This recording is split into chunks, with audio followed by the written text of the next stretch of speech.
Hello, सबको आवाज आ रही है मेरी?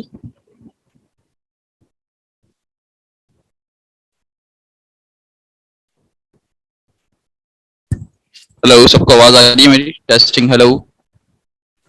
जी जी आ रही है आवाज। आ रही है, ओके। तो अब बताइए कि लास्ट क्लास में हम कहाँ तक थे, क्या पढ़ा था हमने?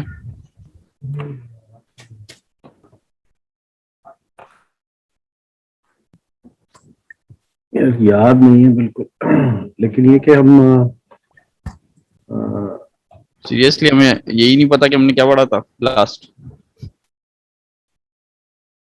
अच्छा, प्रैक्टिस तो की होगी ना घर पे? लास्ट प्रैक्टिस आप लोगों ने क्या की थी, चलिए ये बताते हैं।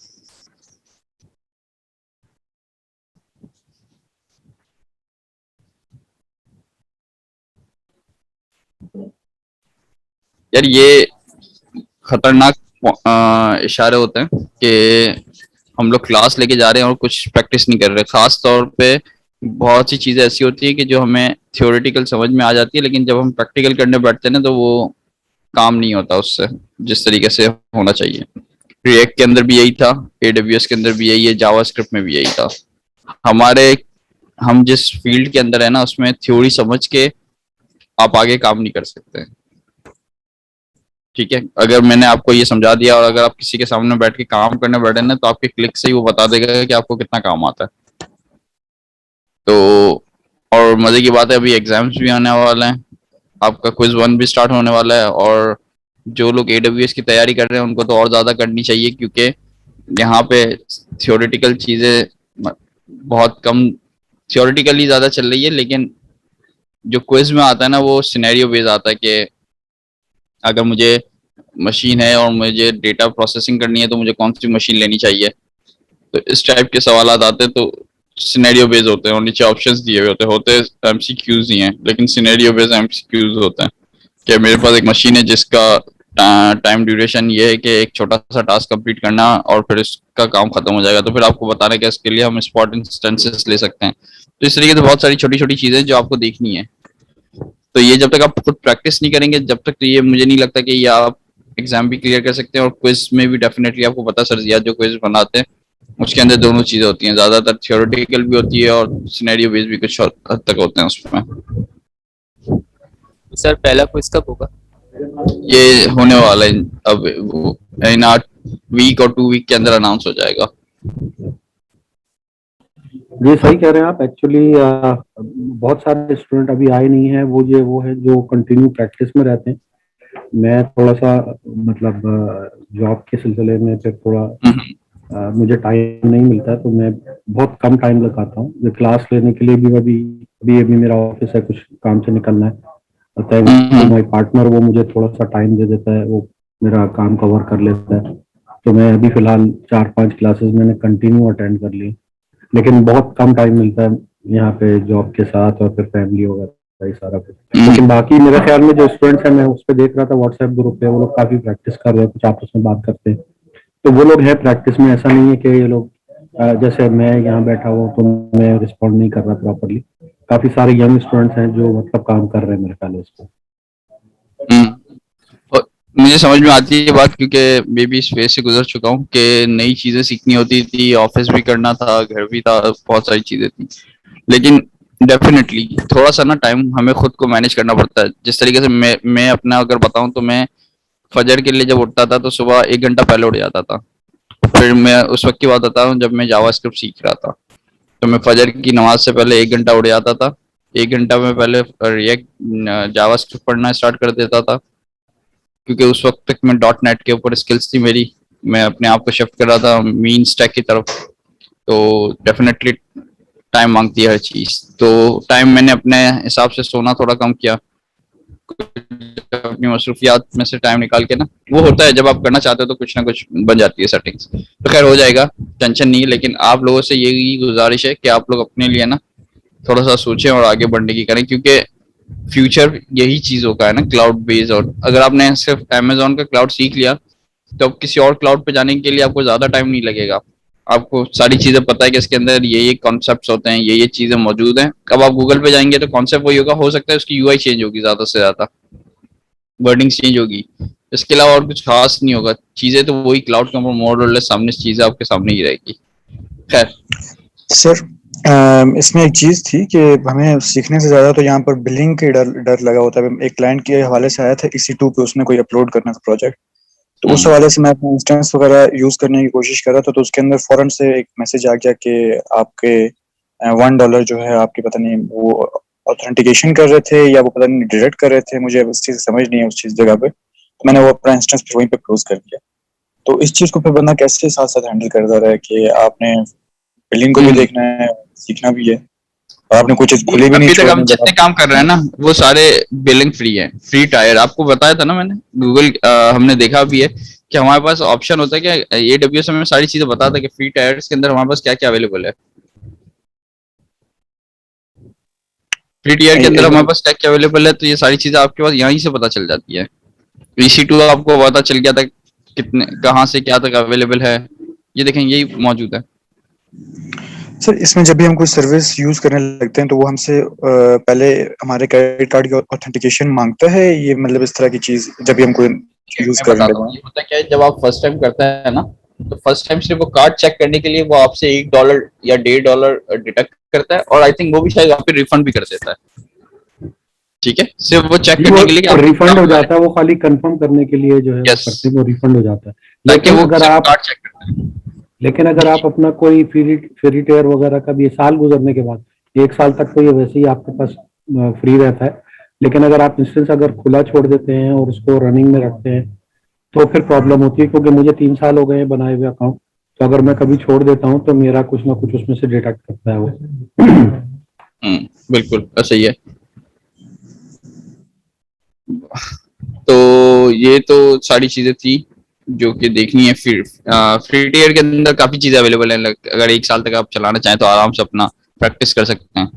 इवन क्या आप 1 साल तक आई थिंक 750 आवर्स के हिसाब से आई थिंक 1 महीना है। अगर 1 महीना पूरा चलाएंगे EC2 भी मोर और लेस, तो आपका कंप्लीट वो हो जाएगा, EC2 कवर हो जाएगा। 1 महीने पूरा फ्री चलाएंगे आप। लेकिन वही वाली बात है, जब हम प्रैक्टिस कर रहे हैं तो फिर जब हमने काम किया, जब ऑन किया, जब काम खत्म किया, टर्मिनेट किया, खत्म किया, हम अभी भी क्लास में भी यही करते हैं ना, मॉडल काम करते हैं, सारी चीजें हो जाती है, टर्मिनेट करके फिर चले जाते हैं। तो आपको भी यही करना है। जहाँ पे पेड, जैसे आज हम पढ़ेंगे लोड बैलेंसर के अंदर एक लोड बैलेंसर जो हम यूज करेंगे, नेटवर्क लोड बैलेंसर NLB, तो वो पेड है। वो मैं आपको बता दूंगा कि ये पेड है, आपको प्रैक्टिस करने की जरूरत नहीं है। अगर आप करना चाहें तो जरूर कीजिएगा, लेकिन वो पेड है, सिंपल सर है। अगर हम फ्री टीयर यूज ना करें, मतलब उसके कुछ रिसोर्सेज बाकी हों, तो वो 1 साल के बाद खत्म हो जाते हैं या कैरी ऑन होते हैं नेक्स्ट? नहीं नहीं, खत्म हो जाते हैं, ये 1 साल तक के लिए पूरा अवेलेबल होता है। इसके बाद फिर आपको चार्जेस स्टार्ट हो जाते हैं। ये कैरी फॉरवर्ड नहीं होता। अगर कैरी फॉरवर्ड हो रहे होते तो फिर तो मैं, मेरे पास पता नहीं कब से चल रहा है, तो फिर मेरा तो ज्यादा यूज भी नहीं था, क्योंकि ज्यादातर क्लाइंट के अकाउंट्स ही होते हैं, तो चल जाता है। खैर, अब आगे चलते हैं।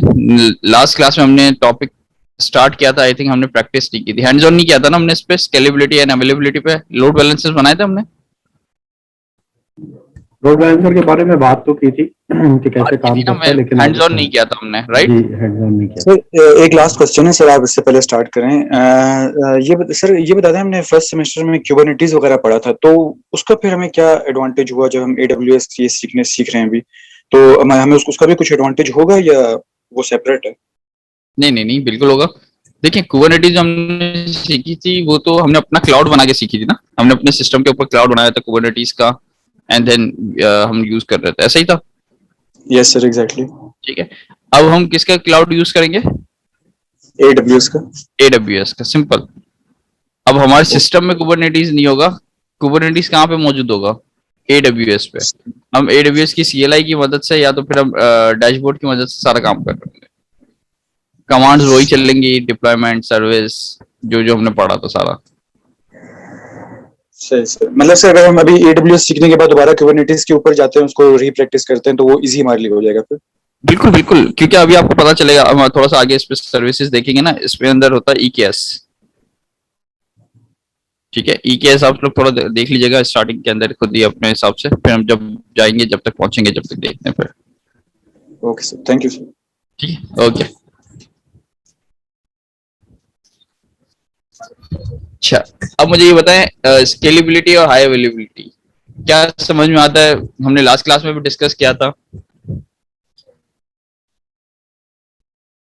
What is scalability and what is high availability? So क्या ये स्केलेबिलिटी दोनों मीन्स कि चीजें आप सेम है डिमांड बेस पे या अलग इसको अलग है? श्रिंक या एक्सपेंड कर सकें, और हम्म। हाई अवेलेबिलिटी है आपका कि उसका डाउन टाइम कोई ना हो, आपका सही मतलब है। अप टाइम काफी अच्छा हो। हम्म। अच्छा, मुझे ये बताएं कि ये दोनों चीजें सेम है या अलग अलग है?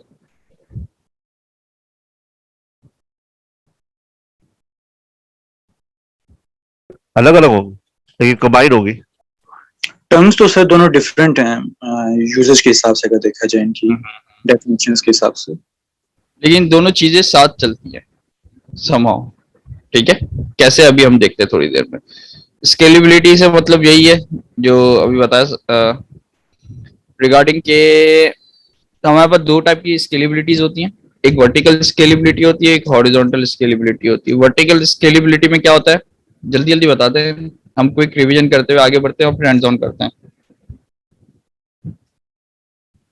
वर्टिकल स्केलेबिलिटी के अंदर हम लोग हार्डवेयर रिसोर्सेज को अपग्रेड करते हैं, लाइक लाइक लाइक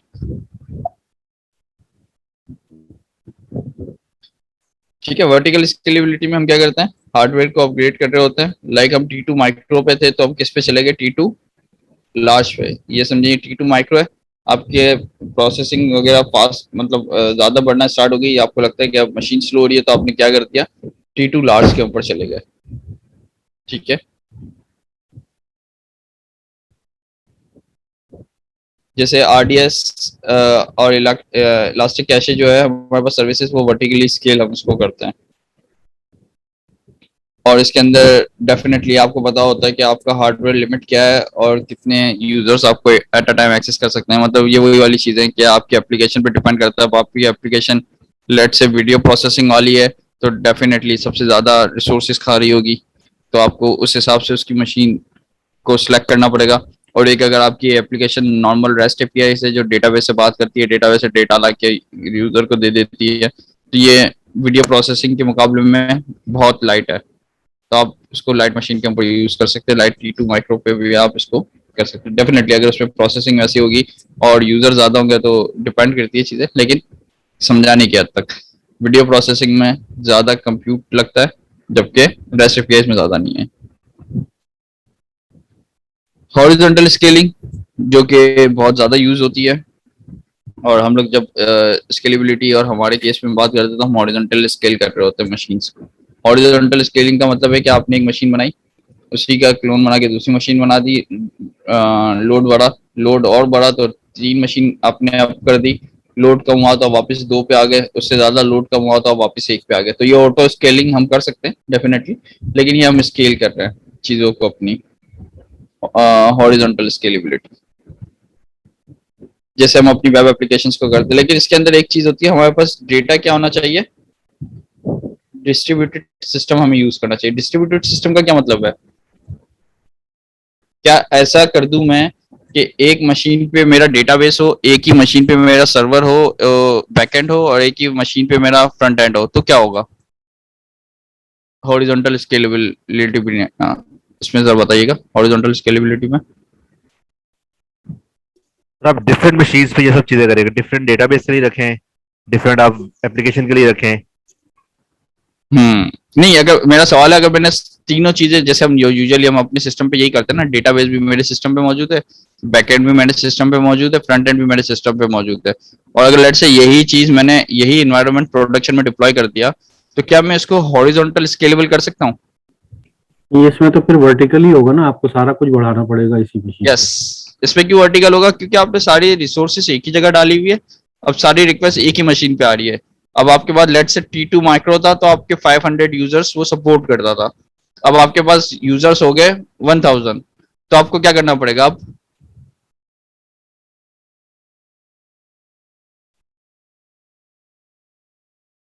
क्या करना पड़ेगा, वर्टिकल वर्टिकल हार्डवेयर को वर्टिकल बढ़ाना पड़ेगा। हार्डवेयर बढ़ाना पड़ेगा। जैसे हम T2 माइक्रो पे थे तो हमें अब किस पे जाना पड़ेगा, T2 लार्ज पे, ऐसे ही है ना? सपोज करते हैं हम, ठीक है, T2 माइक्रो सपोज कीजिए 500 यूजर को रिक्वेस्ट को सपोर्ट करता था, तो T2 लार्ज हमारा 1000 रिक्वेस्ट को सपोर्ट करता है। तो जब मेरे पास 500 थी तो T2 माइक्रो सही चल रहा था, अब 1000 हो गई तो मुझे किस पे जाना पड़ेगा वर्टिकल स्केल करने के लिए? डेफिनेटली T2 लार्ज पे। अब मुझे ये बताएं, अगर ये डिस्ट्रीब्यूटेड सिस्टम होता, डेटाबेस अलग, बैकएंड अलग, फ्रंट एंड अलग, और थोड़ी देर के लिए हम ये सपोज कर लें कि दोनों मतलब तीनों डेटाबेस, फ्रंट एंड और बैक एंड तीनों एक T2 माइक्रो मशीन्स के ऊपर चल रहे हैं, ठीक है। अब मुझे बताइए कि अब मुझे हॉरिजॉन्टल स्केल करना हो, लेट्स से मेरा बैकएंड पे ज्यादा लोड आ रहा है, तो मुझे क्या करना पड़ेगा? सब डिस्ट्रीब्यूट करना पड़ेगा, लोड डिस्ट्रीब्यूट तो हमने कर दिया ना, बैलेंसर। सारी चीजें अलग कर दी ना, डेटाबेस को हमने अलग कर दिया थोड़ी देर के लिए, फ्रंट एंड को अलग कर दिया, बैक एंड को अलग कर दिया। अब लोड ज्यादा तो बैक एंड पे ज्यादा आ रहा है, तो क्या करना पड़ेगा? Load balancer. नहीं, पहले तो मुझे ये बताएं कि T2 माइक्रो पे था तो क्या मैं T2 लार्ज पे जाऊंगा? हॉरिजॉन्टल की बात कर रहा हूँ अभी, ठीक है। हमने वर्टिकल डिस्कस कर लिया कि तीनों चीजें एक ही मशीन पे थी, T2 माइक्रो था, लोड ज्यादा आया तो हम T2 माइक्रो से T2 लार्ज पे चले गए, ये वर्टिकल खत्म हो गया। अब मैं हॉरिजॉन्टल की बात कर रहा हूँ, तीनों मशीन अलग है मेरे पास, डेटाबेस की मशीन अलग है, फ्रंट एंड की मशीन अलग है, बैक एंड की मशीन अलग है, समहाउ बैक एंड के ऊपर ज्यादा लोड आ रहा है, तो मुझे क्या करना पड़ेगा? Add another T2 micro and add load Exactly. balancer. हाँ, डेफिनेटली वो तो लोड बैलेंसर पे अभी मैं आ रहा हूँ, लेकिन मुझे अभी क्या करना पड़ेगा, जब सिर्फ और सिर्फ बैकएंड के ऊपर लोड ज्यादा बढ़ रहा है तो मुझे सिर्फ एक बैकएंड के अंदर एक मशीन को और ऐड करना है T2 माइक्रो को, ऐसा ही है। जी बिल्कुल और ठीक। आगे जाके अगर फ्रंट एंड पे जरूरत आएगी तो फ्रंट एंड के अंदर एक या दो जितनी भी आप मशीन्स को ऐड करना चाहें अपनी कर सकते हैं, इंस्टेंसेस को, वो भी हम देखेंगे किस तरीके से। लेकिन ये हम हॉरिजॉन्टल स्केल कर रहे हैं, हम हार्डवेयर को नहीं बढ़ा रहे, हार्डवेयर हमारा बढ़ा हुआ है, समझे, वो T2 लार्ज पे ही खड़ा हुआ है, हम T2 लार्ज लास्ट था, T2 लार्ज से अब इससे आगे नहीं जा सकते, तो हमने एक और T2 लार्ज खड़ा कर दिया क्लोन बना के, ताकि अब रिक्वेस्ट हमारी डिवाइड हो जाए, फर्स्ट मशीन T2 लार्ज 1 पे और T2 लार्ज 2 पे जो कि बैकएंड के बने हुए हैं। तो इससे क्या हुआ, आपका लोड डिवाइड हो गया। अब लोड डिवाइड कैसे होता है, चलते हैं इस तरह, ये अभी हम स्केलेबिलिटी की बात कर रहे हैं कि हम बढ़ा रहे हैं। हाई अवेलेबिलिटी, इसका थोड़ा सा जल्दी से बता दें क्या मतलब होता है हाई अवेलेबिलिटी का?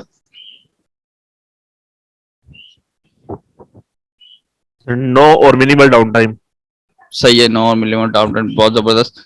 इसकी अच्छी सी एग्जांपल ये है कि हमारे दो ऑफिस मौजूद हैं यहाँ पे बताया हुआ है, एक ऑफिस मौजूद है न्यूयॉर्क में और एक ऑफिस मौजूद है सैन फ्रांसिस्को में। अब मुझे ये बताया कि क्या होगा अगर एक सर्वर डाउन हो जाए, यानी समझ लें न्यूयॉर्क वाला अगर सर्वर डाउन हो गया तो क्या होगा? So San Francisco will take over. Exactly, San Francisco will take over. इससे फायदा ये हुआ कि अब यूजर को नहीं पता कि कौन सा सर्वर डाउन हुआ है या क्या हुआ है क्या नहीं हुआ, यूजर तो अपनी रिक्वेस्ट कर रहा है और उसको रिस्पॉन्स मिल रहा है, बैकएंड पे आपने सारी चीजें मैनेज की हुई है जिसकी वजह से ये हाई अवेलेबिलिटी मिल रही है उसको। क्या अगर आपने सिर्फ एक ही जगह डिप्लॉय किया होता न्यूयॉर्क पे, ठीक है, आपने कहा हाँ यार न्यूयॉर्क पे ही मेरा काम चल रहा है, न्यूयॉर्क पे ही मैंने डिप्लॉय किया हुआ, वेरी गुड, और किसी रीजन की वजह से ये वाला अवेलेबिलिटी जोन आपका डाउन हो जाता है, और अमेज़न के अंदर अवेलेबिलिटी जोन डाउन होते हैं, ठीक है, ये याद रखिएगा। तो पॉसिबल है, अभी आपको पता होगा कि बीच में मैकडॉनल्ड्स भी नहीं चल रहा था, किसी को पता है? जैसे कुछ अर्सा पहले काफी प्रॉब्लम आई थी AWS पे। यस, ये मैं बता रहा हूँ आपको, ये कौन सा साल चल रहा है, 2022 चल रहा है, 2021 की बात बता रहा हूँ मैं आपको, 2021 के अंदर नवंबर अगस्त के अंदर ये शायद सीन हुआ होगा। आई थिंक प्रॉब्लम जो है DNS का था, नेम रेजोल्यूशन नहीं थी ओवरऑल। क्योंकि वो उनके अवेलेबिलिटी जोन ही डाउन पड़े हुए थे, तो अब जब भी आप मैकडोनल्ड पे हिट करते थे तो उनका सर्वर जो था मैकडोनल्ड का वो अमेजोन पे था, तो अब वो जिस भी अवेलेबिलिटी जोन के अंदर था वो हिट ही नहीं हो रहा था वहां से, क्योंकि availability zone down, server down definitely, तो आप हिट रिक्वेस्ट कर रहे हैं तो जा ही नहीं रही, आपको मिल रहा है 404। तो ये वही वाला गेम है कि एक अवेलेबिलिटी जोन डाउन हुआ तो दूसरे पे। अब मुझे ये बताएं कि अभी चलें, अभी हमने एग्जांपल ली थी मैकडोनल्ड की, तो थोड़ा सा ये बताएं कि फर्क तो आया होगा डेफिनेटली कुछ ना कुछ, क्योंकि उनकी सेल के हिसाब से अगर डाउन टाइम अगर उनको मिला था एक दिन का भी तो अच्छा खासा फर्क तो आया होगा, लेकिन क्या ये वर्थ इट है कि इतने फर्क के लिए वो लोग दूसरे अवेलेबिलिटी जोन में जाएं जो कि कभी एक्सपेक्टेड है, मतलब सालों में एक दफा हुआ होगा ऐसा? सवाल है अभी आपसे मेरा। सर आई थिंक उनको जाना चाहिए मल्टीपल जोन में, because they are operating worldwide. So जितना नियरेस्ट जोन होगा उतना क्लाइंट को वो जल्दी उसकी एक्सेस मिलेगी। पैसे से ज्यादा जो है उनका जो नाम है ना वो इम्पोर्टेंट है। तो अगर वहां पे वो खराब होता है, वो एक दिन ही हो चाहे चाहे 4 घंटे हो, तो वो उससे बहुत फर्क पड़ता है। देखिए ये हम चीजें देख रहे हैं ना, अब इसके पीछे बहुत सारी चीजें, कॉस्टिंग है इसकी, और फिर बहुत सारे वो लोग फैक्टर्स देख रहे होते हैं ना। हो सकता है कि उनके अवेलेबिलिटी जोन हो, लेकिन वो कहते हैं कि यार पाकिस्तान एशिया का जो रीजन है ना, वो एशिया के अवेलेबिलिटी जोन पे जाए। न्यू और इसी तरीके से अलग अलग अवेलेबिलिटी जोन जहाँ जहाँ से वहां से उसकी जल्दी रिक्वेस्ट को फुलफिल करने के लिए उन्होंने टू बी वेरी स्पेसिफिक अपने अपने जोन वहां पे बनाए हुए हों। क्रॉस जोनिंग ना की हुई हो, ये पॉसिबल है? क्रॉस जोनिंग से क्या मतलब होता है? क्रॉस जोन अवेलेबिलिटी, हाँ, इसका क्या मतलब है अगर नाम सुन के पता चल रहा हो? सर एक जोन से क्लाइंट दूसरे जोन से एक्सेस कर सके। यस, इसको कहते हैं क्रॉस जोन हाई अवेलेबिलिटी। ठीक है, ये हमारे टॉपिक के अंदर है, अभी हम डिस्कस करते हैं।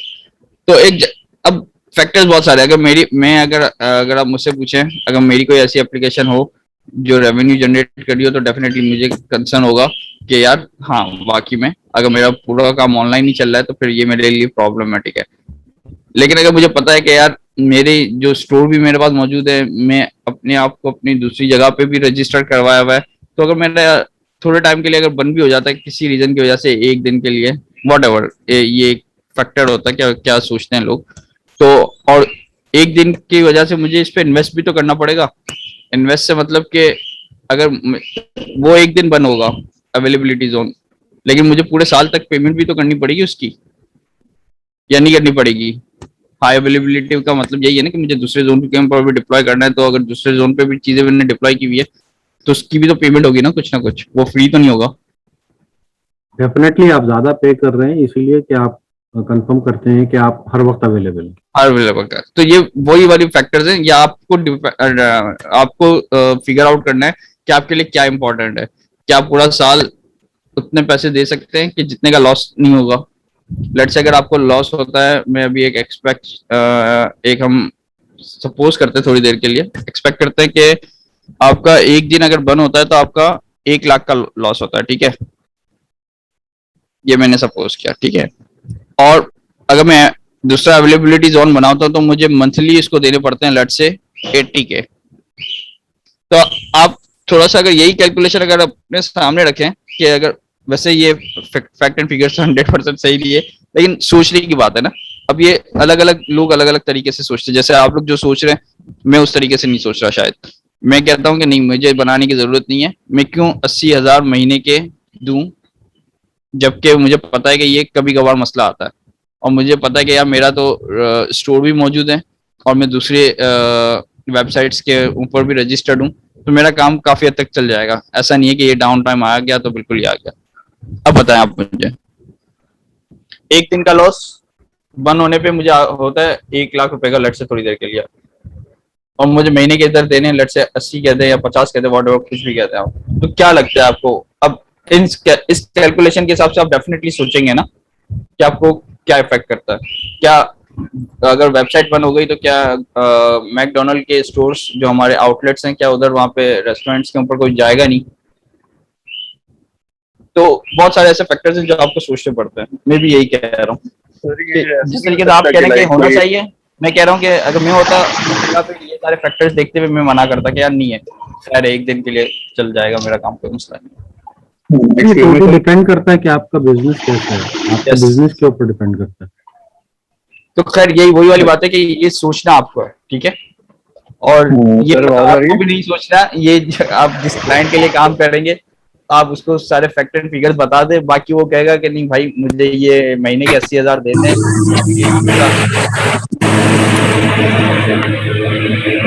प्लीज माइक म्यूट कर दीजिएगा सारे अपने ना।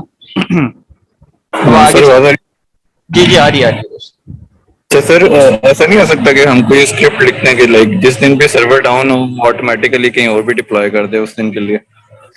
यार ऐसा मैंने देखा नहीं है, टू बी वेरी ऑनेस्ट, क्योंकि डाउन टाइम किसी को पता नहीं होता ना कब होगा और किस लिए होगा। अब अच्छा सवाल है, स्क्रिप्ट्स तो होती तो है, लेकिन देखना पड़ेगा कि ये वाला मैंने कभी सोचा नहीं है इस तरीके से कि अगर किस तरीके से डाउन टाइम हो तो ये किसी और पे लेके जाए।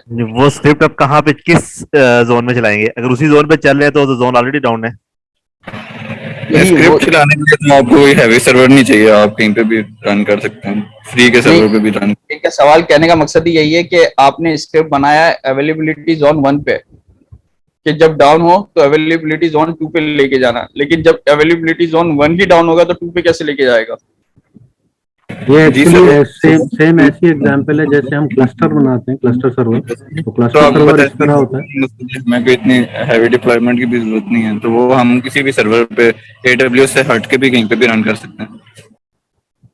बिल्कुल वही मैं कह सिर्फ रहा हूँ, ये हो सिर्फ सकता है, स्क्रिप्ट सही कह रहे हैं आप सिर्फ कि स्क्रिप्ट तो नहीं, आपने आपका जो डेटाबेस है ऑलरेडी सब कुछ आपका जोन वन पे चल रहा है। अब उसको जोन वन पे अब अगर नए सिरे से चलाएंगे तो आपका बिल्कुल जीरो डेटा होगा। आपका जो डेटा ऑलरेडी वहां पे जोन वन पे एक्टिव था, जो आपको अवेलेबल ही नहीं है अभी, उसको आप कैसे एक्सेस करेंगे जोन टू पे? डेटाबेस के लिए मैं आपको सजेस्ट हमेशा ये करूंगा कि 2 अवेलेबिलिटी जोन होने चाहिए आपके पास, अगर आप मुझसे पूछते हैं तो, क्योंकि डेटाबेस बहुत क्रिटिकल होता है। हो सकता है अवेलेबिलिटी जोन क्रैश भी हो गया तो आपके पास तो कुछ ना कुछ होना चाहिए। वो बैकअप जरूर ले रहा होता है पहले, लेकिन फॉर सेफ साइड अगर आप मुझसे पूछें तो आपके पास अवेलेबिलिटी दोनों जोन्स के ऊपर डेटाबेस रेप्लिकेट होना चाहिए। ये मेरी रिकमेंडेशन है। खैर आगे चलते हैं। तो वर्टिकल स्केलिंग को हम क्या कहते हैं? अगर जब हम वर्टिकल स्केलिंग की बात करेंगे तो उसको कहेंगे स्केल अप करना और स्केल डाउन करना। और उसी तरीके से हॉरिजॉन्टल स्केलिंग के केस में हम क्या कहेंगे? स्केल आउट और स्केल इन। स्केल आउट बढ़ाना, स्केल इन कम करना। इसके अंदर हम 2 चीजें यूज करते हैं हॉरिजॉन्टल स्केलिंग के अंदर, ऑटो स्केलिंग ग्रुप जो कि आज हम देखेंगे, और लोड बैलेंसर। इंशाल्लाह ये दोनों चीजें आज ही कंप्लीट करनी है हमें, ठीक है। उसके बाद फिर हम लोग जाएंगे आरडीएस पे। आरडीएस क्या होता है?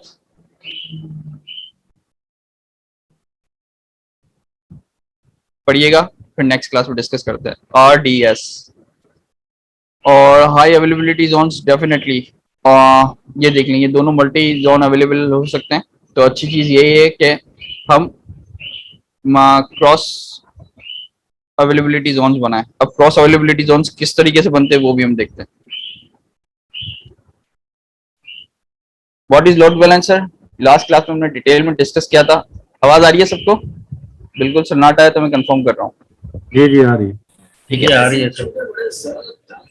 अब लोड बैलेंसर का काम, अच्छा अब थोड़ा सा समझने के लिए पहले ये बताएं कि मैंने 3 मशीन स्केल अप कर लिया, ठीक है। थोड़ी देर के लिए हम ये सोचते हैं कि 3 मशीन स्केल अप कर ली। अब मुझे ये बताएं, अगर 3 मशीन स्केल अप किए तो 3 डिफरेंट आईपी अलोकेट होंगी उनको,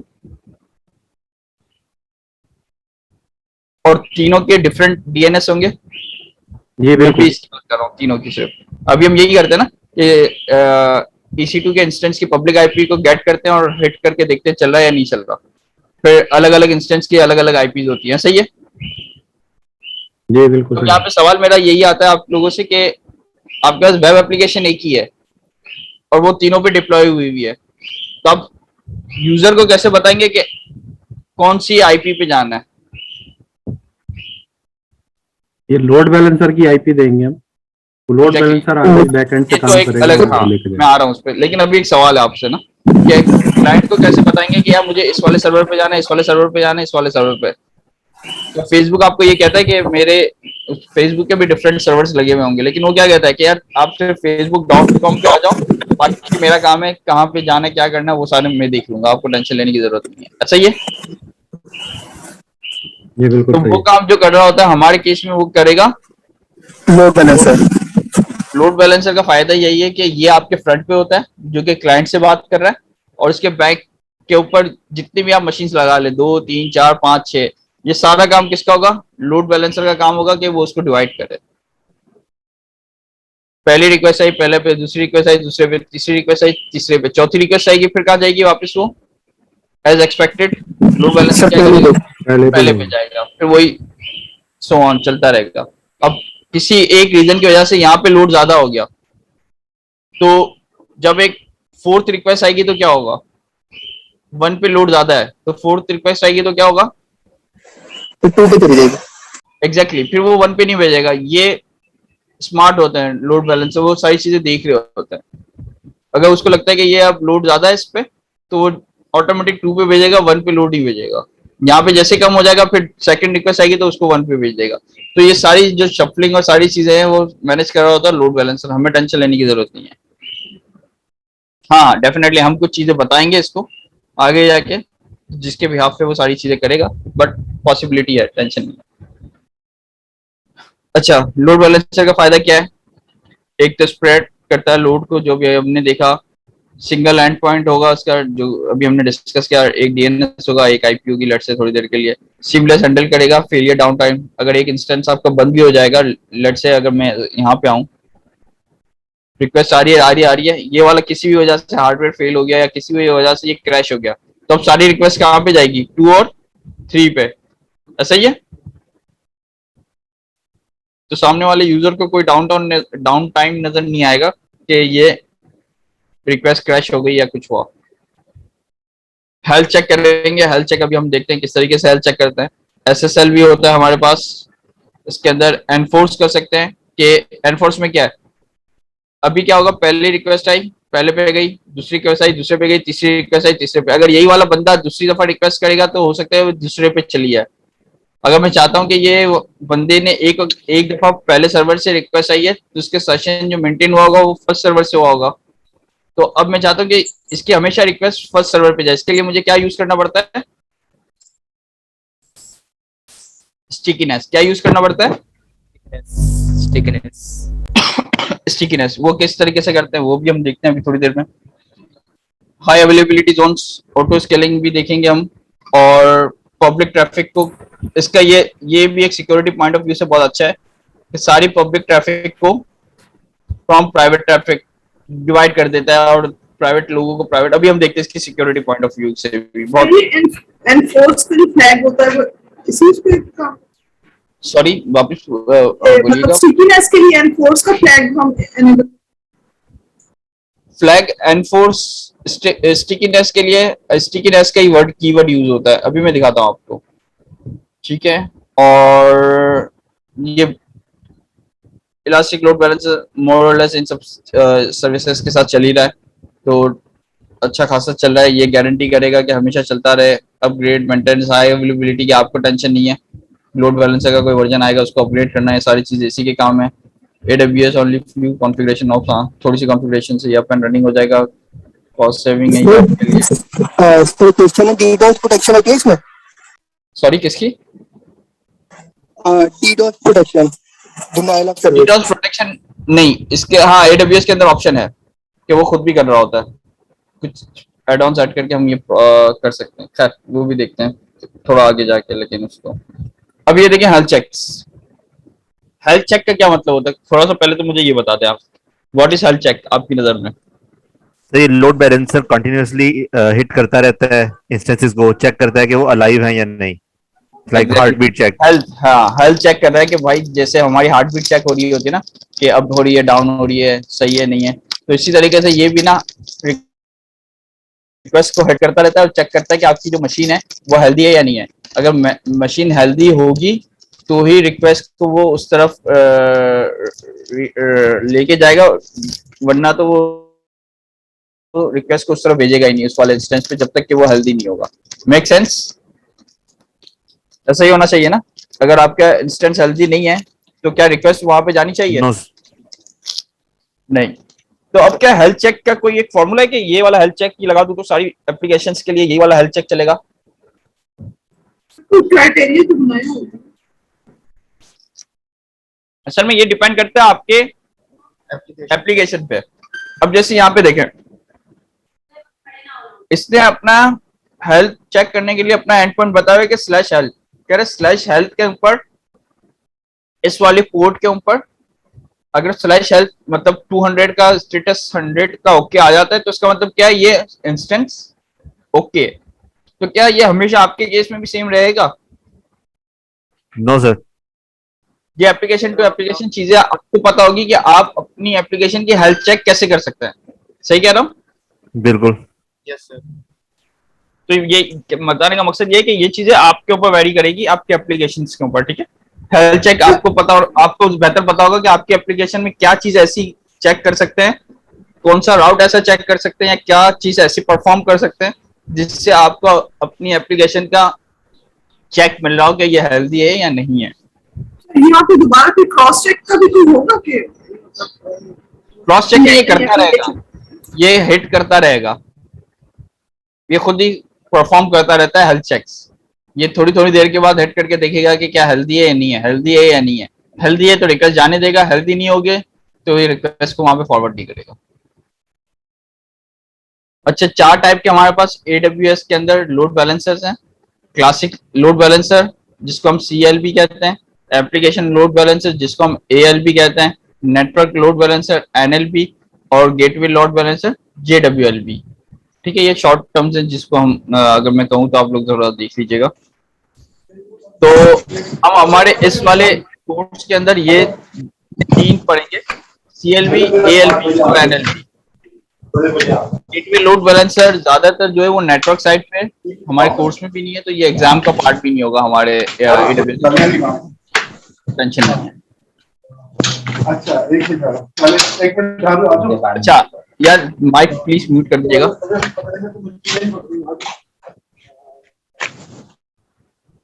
ओके, अच्छा जी, अब जरा मजे की चीज है। अब देखिए सिक्योरिटी कैसी है इसकी ना। एक लोड बैलेंसर की सिक्योरिटी, लोड बैलेंसर के अंदर आपने बता दिया कि यार प्रोटोकॉल 80 पे रिक्वेस्ट आएगी कहीं से भी तो उसको एक्सेस कर दिया, अलाउ कर दिया ना आपने, ठीक है। तो लोड बैलेंसर का ये सिक्योरिटी ग्रुप है। लेकिन एप्लीकेशन के सिक्योरिटी ग्रुप में क्या क्या है, कोई देख के बता सकते हैं यहाँ पे? ये तो नॉर्मल है ना, ये तो हम यूजुअली एप्लीकेशन के भी सिक्योरिटी ग्रुप में ये वाला तो रूल डिफाइन करते ही हैं। लेकिन यहाँ पे क्या क्या है, ये कौन सा एप्लीकेशन का, यानी आपने जो EC2 पे अपनी एप्लीकेशन डिप्लॉय किया उसके रूल को हमने थोड़ा सा ट्वीक किया है, सिक्योरिटी ग्रुप को क्या ट्वीक किया है ये जरा देख के बताएं। जैसे लोड बैलेंसर से रिक्वेस्ट लेगा। यस, यहाँ पे हमने सोर्स बता दिया कि जो हमने लोड बैलेंसर के लिए सिक्योरिटी ग्रुप बनाया था, हमने वहां पे ये बता दिया। हमने कहा है कि यार ये लोड बैलेंसर का सिक्योरिटी ग्रुप है, 80 की जब भी रिक्वेस्ट आएगी आपको सोर्स कहाँ पे लेके जाना है, लोड बैलेंसर पे। अब इससे फायदा क्या होगा, 2 फायदे हैं इसमें।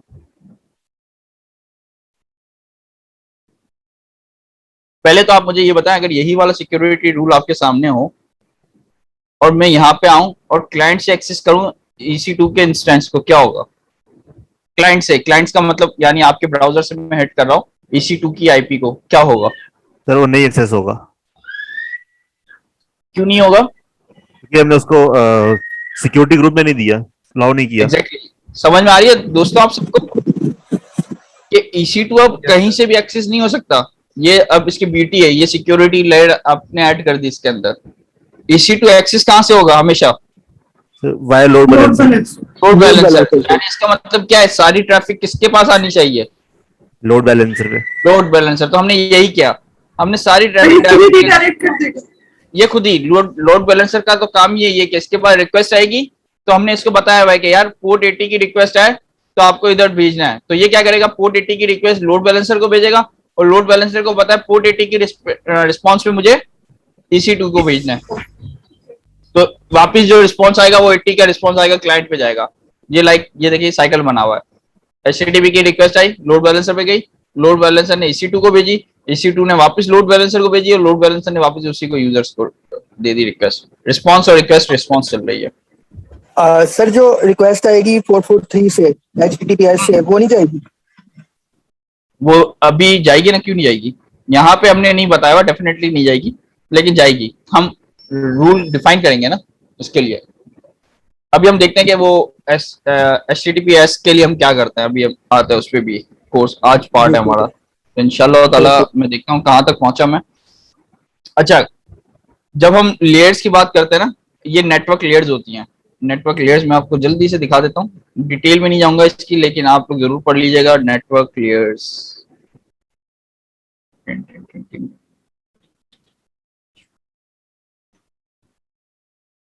ये देखें, ये नेटवर्क की लेयर्स हैं, 7 लेयर्स, ठीक है। फिजिकल लेयर होगी, डेटा लिंक क्लियर होगी, नेटवर्क क्लियर होगी, ट्रांसपोर्ट क्लियर होगी, सेशन लेयर होगी, प्रेजेंटेशन लेयर होगी और एप्लीकेशन लेयर होगी। ठीक है,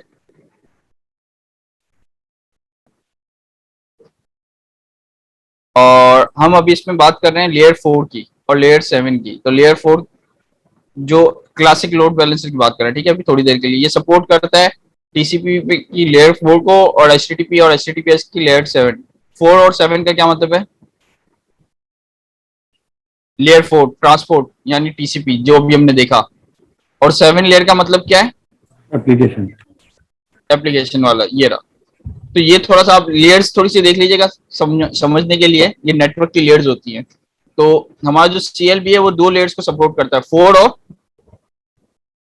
7। ठीक है, अब मैं इसको बंद कर देता हूं। अब लेयर्स आएगी तो आप लोग खुद ही समझ जाइएगा कि हमें नेटवर्क लेयर्स से देखना है। अच्छा, इसको बंद कर देते हैं। याद करने का एक बड़ा आसान सा नहीं, फार्मूला है हाँ बताएं अगर नेटवर्क लेयर को जी। अगर आप इसको इस तरह बोले, please do not throw sauces pizza away, तो अगर आप नीचे से जाएंगे तो आपको पता लग जाएगा फिजिकल लेयर की बात हो रही है। Please do data layer. तो ये बहुत आसान फॉर्मूला है इसका याद करने का। Please do not throw sauces pizza away. Do not for sauces throw, please do not throw sauces pizza away. Okay, throw sauces pizza away. Nice, मैं ये पेस्ट कर देता हूँ। अच्छा है, मुझे नहीं पता था, मुझे पता चल गया। ये आपकी नेटवर्क लेयर्स है। नाइस, ओके चलो ठीक है। इसकी हेल्थ चेक हम करेंगे और होस्ट नेम कुछ भी हो सकता है। तो आई थिंक अब network load balancer, application load balancer के बारे में, एप्लीकेशन लोड बैलेंसर के अंदर एक चीज अच्छी ऐड हो जाती है कि ये लेयर 7 पे भी होता है और इसके अंदर हम टारगेट ग्रुप्स को ऐड कर सकते हैं। टारगेट ग्रुप्स बहुत अच्छी चीज है। टारगेट ग्रुप्स से मतलब क्या है? लाइक दिस, CLB के अंदर ये फीचर मौजूद नहीं है, बट ALB के अंदर है। क्या फीचर? अगर आपकी कोई रिक्वेस्ट आती है लेट्स से /users पे या /post पे, तो आप इसकी बेस पे अलग अलग इंस्टेंसेस के ऊपर रिक्वेस्ट भेज सकते हो। आप कहते हो या तो URL की मदद से, वन का मतलब EC2 इंस्टेंस 1 के ऊपर रिक्वेस्ट चली है, अदर का मतलब EC2 इंस्टेंस 2 के ऊपर रिक्वेस्ट चली है। ये भी पॉसिबल है। हम कहते हैं ना, ये हमारा, अगर आपने कभी देखा हो बहुत सी वेबसाइट्स के ऊपर बना हुआ था app.abc.com, slack.abc.com, whatever, web.abc.com। तो ये अलग अलग चीजें बनी हुई होती हैं। सर वो तो सब डोमेन बनी होती है ना? सब डोमेन, हाँ। तो सब डोमेन के ऊपर भी तो हमें अपने सर्वर के ऊपर रिक्वेस्ट भेजनी पड़ेगी ना। जी बिल्कुल सर। हाँ, तो ये काम हमें लोड बैलेंसर की मदद से भी होता है। हम देखेंगे अभी भी, इसको भी देख लेते हैं। क्यूरी बेस भी होता है। आप क्यूरी बेस आप कहते हो कि मोबाइल एप्लीकेशंस की सारी रिक्वेस्ट, एक सर्वर अलग बना हुआ है मोबाइल का, उस पे जाए, और डेस्कटॉप की सारी रिक्वेस्ट एक तरफ जाए, तो यहाँ पे हम क्यूरी के अंदर भी भेज सकते हैं। कोई भी जिस तरीके से आईडी ऑर्डर के बिहाफ पे किसी एक to be very specific server पे जाए, और यहाँ पे आप डाल दें मोबाइल और डेस्कटॉप, तो उसकी मदद से भी मोड की तरफ से भी चले आए। ये देखें, ये समझाने के लिए यहाँ पे बताया हुआ है। ये आपके टारगेट ग्रुप्स बने हुए हैं जिसके अंदर 2 EC2 इंस्टेंस अलग हैं, यहाँ पे 2 EC2 इंस्टेंस अलग बने हुए हैं। हेल्थ चेक हो रही है, सारी चीजें हो रही है। HTTP के ऊपर रिक्वेस्ट आती है यूजर की, तो ये यहाँ आ जाएगा।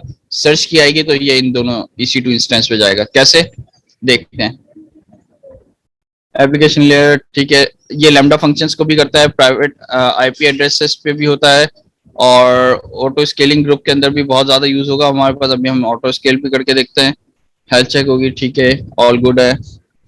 एप्लीकेशन लेयर क्यूरी पैरामीटर के मतलब से ये देखें, प्लेटफॉर्म के अंदर हमने मोबाइल कर दिया तो मोबाइल वाले EC2 इंस्टेंसेस के ऊपर एप्लीकेशन होगी, उधर जाएगा, या तो फिर डेस्कटॉप पे तो डेस्कटॉप पे डिपेंड करता है। ये हमारे हाथ में सारी चीजें।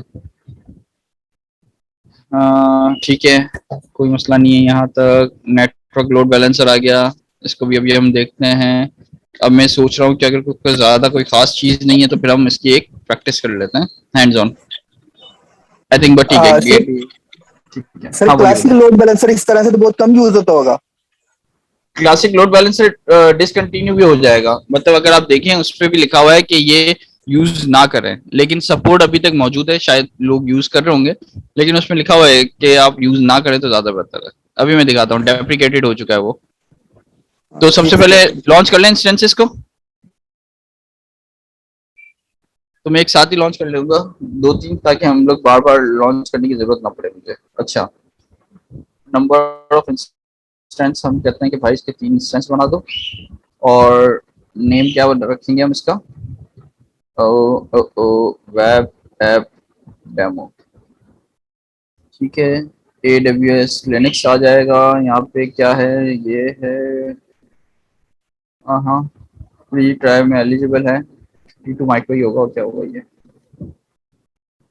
अमेजोन हमने सेलेक्ट कर लिया, मशीन में T2 माइक्रो आ गया, और यहाँ पे तो मेरे पास ऑलरेडी मौजूद है, मुझे वही वाला यूज़ करना है। हम लोग यूज़ करते हैं यूजुअली वेब सर्वर 3, जहाँ तक मुझे याद है।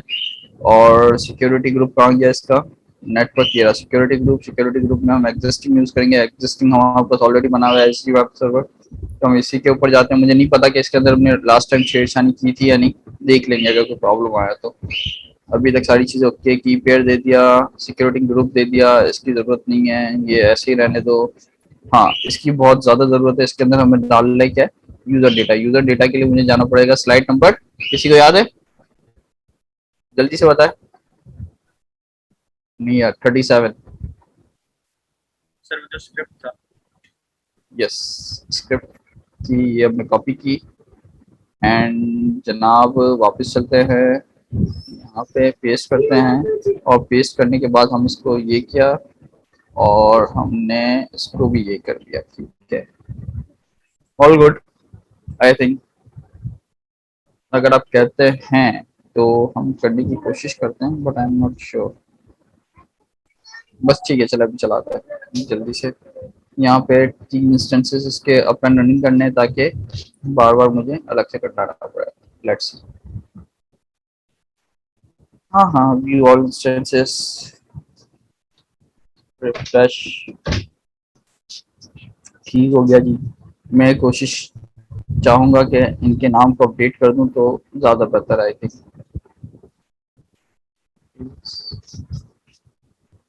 इसका नाम चेंज कैसे होगा, कोई बताएगा?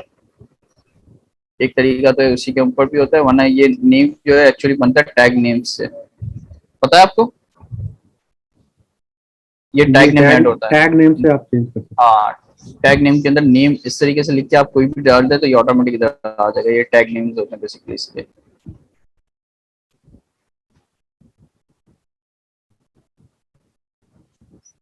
तो ये हमारे 3 सर्वर खड़े रन हो गए, अरे सॉरी, रन हो गए हमारे अप एंड रनिंग होपफुली। इसको हम चेक कर लेते हैं जल्दी से। ओपन एड्रेस अभी नहीं चल रहा, क्यों नहीं चल रहा? हैं। स्टेटस चेक 2x2 नहीं है अभी तक।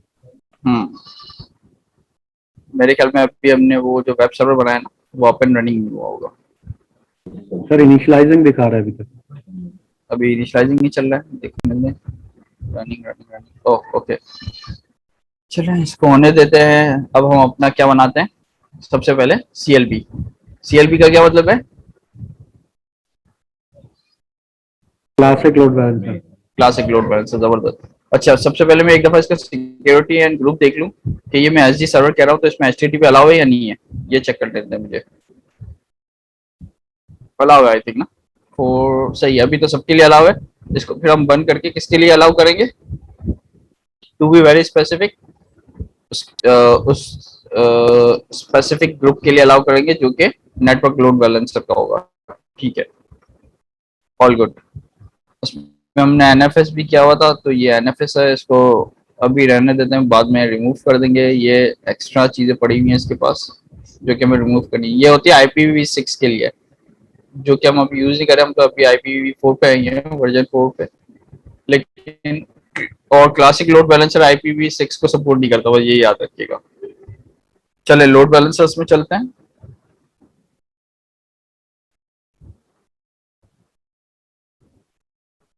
और क्रिएट करते हैं लोड बैलेंसर अपना एक।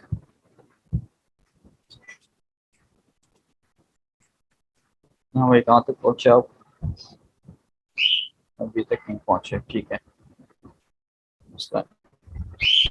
ये देखें, application load balancer, network load balancer, gateway load balancer, ठीक है। और ये क्या लिखा हुआ है, previous generation classic load balancer.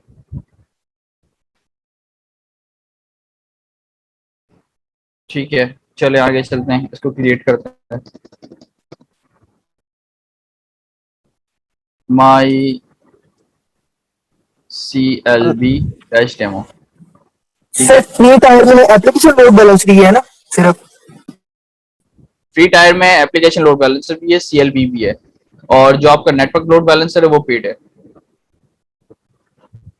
ठीक है।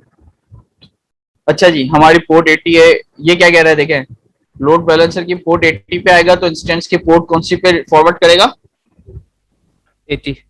80। क्या ये पॉसिबल है कि 80 पे आया और मैं इंस्टेंस की 8080 पे फॉरवर्ड करूं?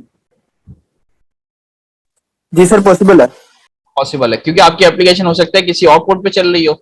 आप लोड बैलेंसर की to be very specific 80 port पे कर हिट कर आएगी तो वो चेंज कर देगा इंस्टेंस की 808 पोर्ट पे या आपकी 3000 पोर्ट पे या व्हाटएवर कोई भी।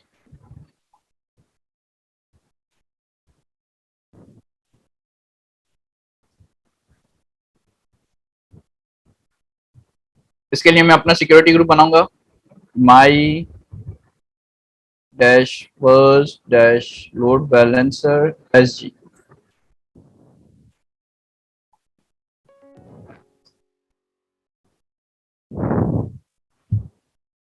ठीक है, 80 पोर्ट आगे जाके अगर हमें जरूरत पड़ेगी तो HTTPS भी करेंगे, लेकिन देखते हैं आगे जाके, क्योंकि उसके लिए एक और मसला होता है, वो भी हम थोड़ी देर में चेक करते हैं कि क्या मसला होता है। अच्छा भाई, हमारी कौन से पोर्ट पे रिक्वेस्ट जानी चाहिए हेल्थ चेक करने के लिए? 88। मेरी एप्लीकेशन ये वाली पोर्ट कौन सी पोर्ट पे है?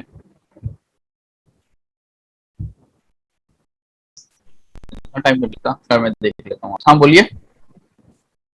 80 पोर्ट पे। 80 पक्की बात है?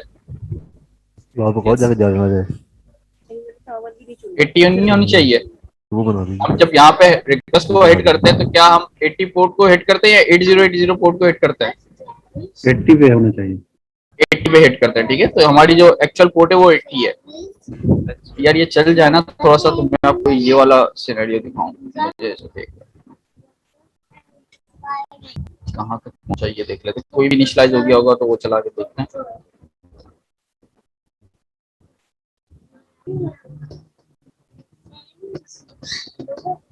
Health check okay, T2 micro okay, चल तो गए सारे, फिर नहीं चल रहे। अच्छा, पब्लिक IP वो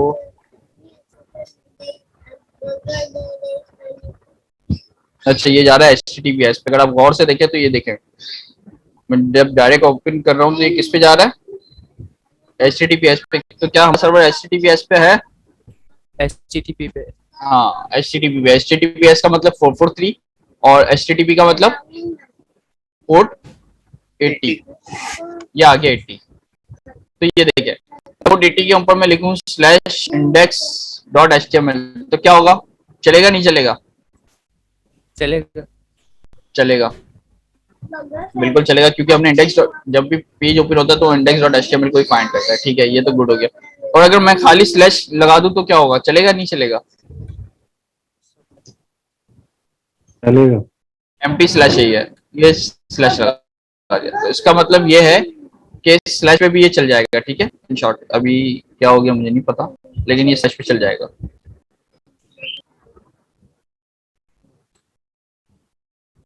जिस पे मसला आ रहा है वैसे ये स्लैश पे चल जाएगा। HTTPS दोबारा HTTPS पे चला गया। हाँ लगता है यही है, खैर छोड़ दें इसको। वैसे वो स्लैश पे भी चल जाएगा। स्लैश का मतलब ये है कि वो फाइंड कर रहा है index.html, उसको मिल जाएगी, वो चल जाएगा। चले आए, हम चलते हैं वापस यहीं पे हमारे EC2 इंस्टेंस के हेल्थ चेक पे। तो इसका मतलब ये है कि 80 के ऊपर अगर मैं index.html भी रहने दूं तो भी चलेगा और स्लैश कर दूंगा तो भी चलेगा। ठीक है, अब ये इंटरवल्स है। ये कहता है कि रिस्पॉन्स टाइम आउट 5, इंटरवल कितना होना चाहिए? 30 सेकंड का इंटरवल होना चाहिए।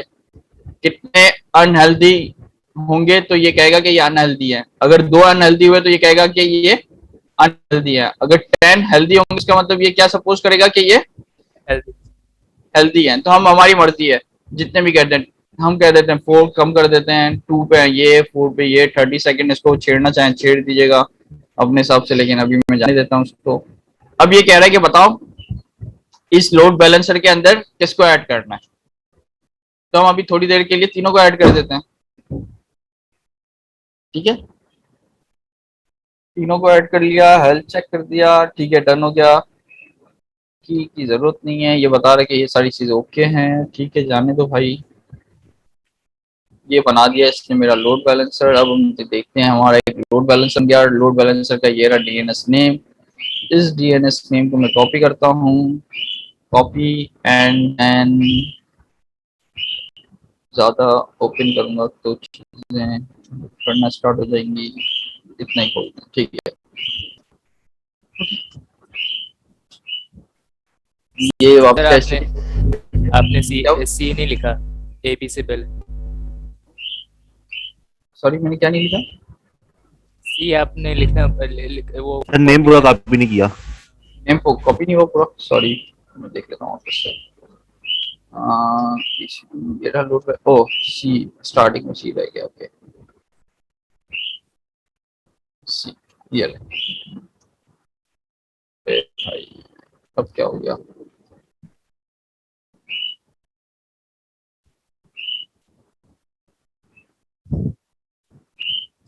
देखते हैं क्या चल रहा है। खैर 2 मिनट दे मुझे। ठीक है,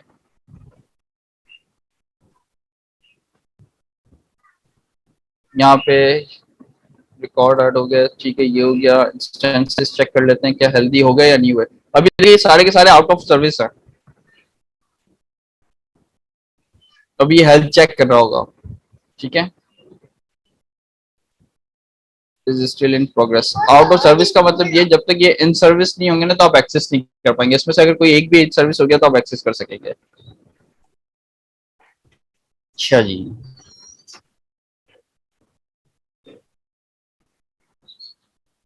हमने कहा है कि पोर्ट 80 पे स्लैश पे चेक करना है, ठीक है। इंस्टेंसेस ये रहे, इसको मैंने कॉपी किया।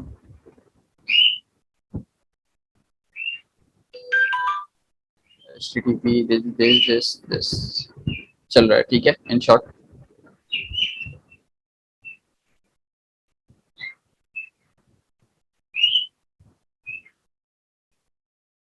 भाई आजा आजा, इन सर्विस हो जाओ हो जाओ हो जाओ। हो गया इन सर्विस, मुबारक हो भाई। हेल्थ चेक इससे परफॉर्म की, इन सर्विस हो गया। मैं वापस से एक दफ़ा अपना डीएनएस नेम कॉपी करता हूँ, यहाँ आता हूँ और ये अब इंशाल्लाह चल जाएगा, अल्लाह ने चाहा तो। कोई मसला नहीं, ये चल गया। नहीं चल रहा, अभी भी नहीं चल रहा तो फिर सिक्योरिटी ग्रुप का कोई चक्कर होगा, वो चेक करना पड़ेगा, वो देखना।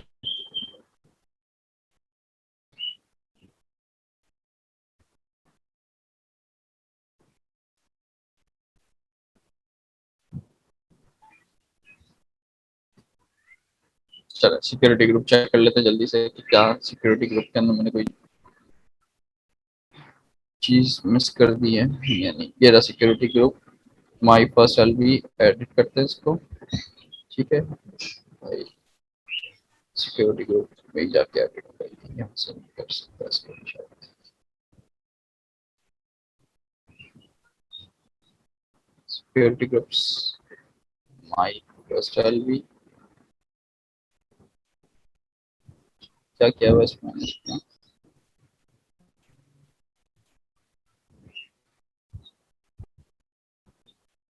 सही था। 80 की रिक्वेस्ट कहीं से भी आया, इसको एक्सेप्ट कर लो। हाँ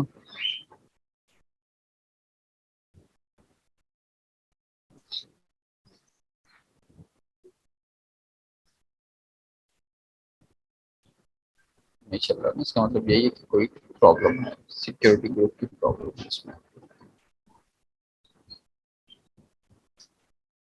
तो क्या हो सकता है, एक मिनट रुकिएगा। अच्छा जी, डिटेलिंग हो गई।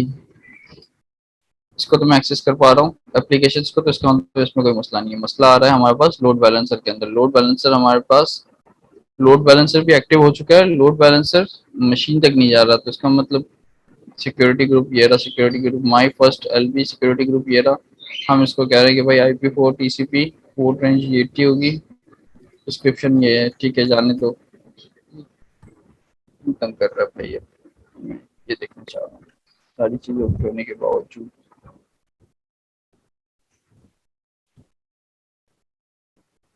तो और क्या एक्सेस कर रहे हैं।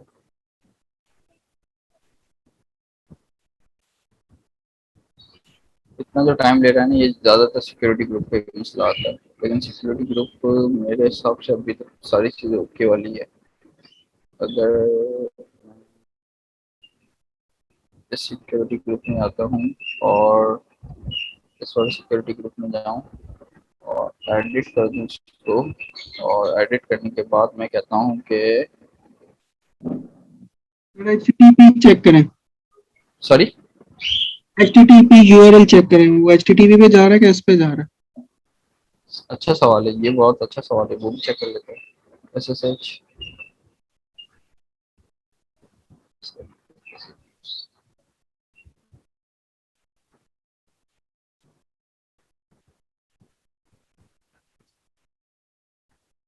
जा तो HTTP पे ही रहा है। ये वॉइस निकाल दिया था आपने, सॉरी मैंने कहा HTTP पे ही रखा था आपने। HTTP पे ही था ना। हाँ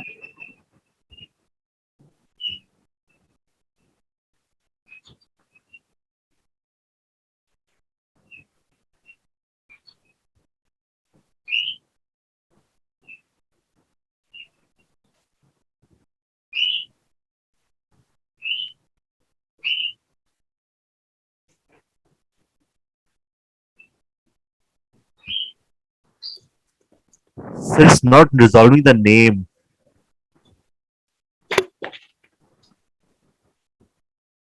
ये चल रहा है, आप कह रहे हैं कि ये रिजॉल्व नहीं कर रहा नेम, ये नेम क्यों रिजॉल्व नहीं कर रहा है? मेरे नेट का मसला है क्या? आप लोग एक दफा चेक कर सकते हैं, मैं आपको देता हूँ, आप ट्राई करके देखें। मेरे यहाँ नेट का मसला होना तो नहीं चाहिए ऐसा कभी, लेकिन फिर भी होने को कुछ हो सकता है मुझे। लोड बैलेंसर, लोड बैलेंसर पे क्लिक करते हैं हम, तो इसकी डिटेल के अंदर आ जाता है हमारे पास DNS नेम, मेरा यही तो है, ये रिकॉर्ड। इंस्टेंसेस हमारे पास सारे ओके चल रहे हैं, यस सारे इन सर्विस हैं। अगर ये नहीं इन सर्विस होते तो मसला करता। हेल्थ चेक के अंदर भी ओके चल रहा है, वरना तो हेल्थ चेक पे इन सर्विस आता नहीं। लिसनर सेफ्टी के ऊपर लगा हुआ है, तो ये देखिए ये मसला हुआ है। ये क्या किया हुआ है हमने, शायद मेरे से गलती हो गई थी समझाने के दौरान, मैंने 8080 किया था तो वो किस पे चले गया था, ये मेरी मिस्टेक, देखा ये मसला था। चले पकड़ लिया, सॉल्व हो गया, अब हो जाएगा इंशाल्लाह लंच। मसला था वो समझाने के लिए मैंने 8080 किया था और वो सेव ही कर दिया, तो मैंने रिमूव ही कर दिया। तो ये देखें,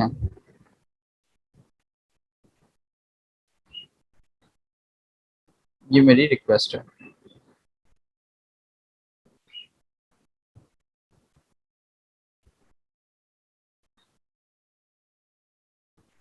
ठीक है, ये मेरी रिक्वेस्ट जा रही है। अब CLB के थ्रू, लोड बैलेंसर के थ्रू इन शॉर्ट, ये देखें IP चेंज भी नजर आया आपको, मतलब दूसरे सर्वर पे हिट गई थी अभी, ये देखें दूसरे सर्वर पे हिट जा रही है, आ रहे नजर आपको चेंज होते हुए? चेंज हो रहा है IP एड्रेस। तो इसका मतलब ये कि ये लोड बैलेंसर डिवाइड कर रहा है सारी चीजों को, ठीक है। यहाँ तक CLB में कोई मसला है तो आप बताएं, फिर आगे हम चलते हैं ALB की तरफ। नहीं अभी एक और मसला है ना, अभी क्या मसला है भाई कि मैं अभी लोड बैलेंसर से भी इसको एक्सेस कर सकता हूँ और इसको मैं IP से भी एक्सेस कर सकता हूँ, ऐसा है।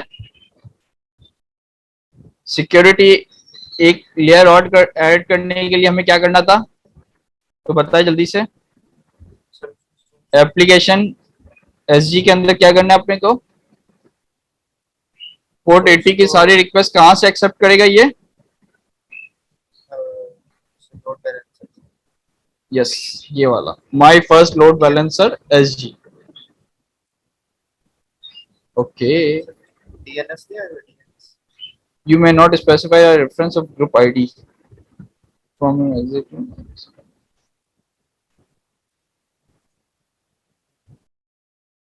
ये भी पोर्ट 80 है, ये भी पोर्ट 80 है, ऐसा क्यों किया हुआ इसने? इसने बल्कि मैंने किया होगा, ठीक है।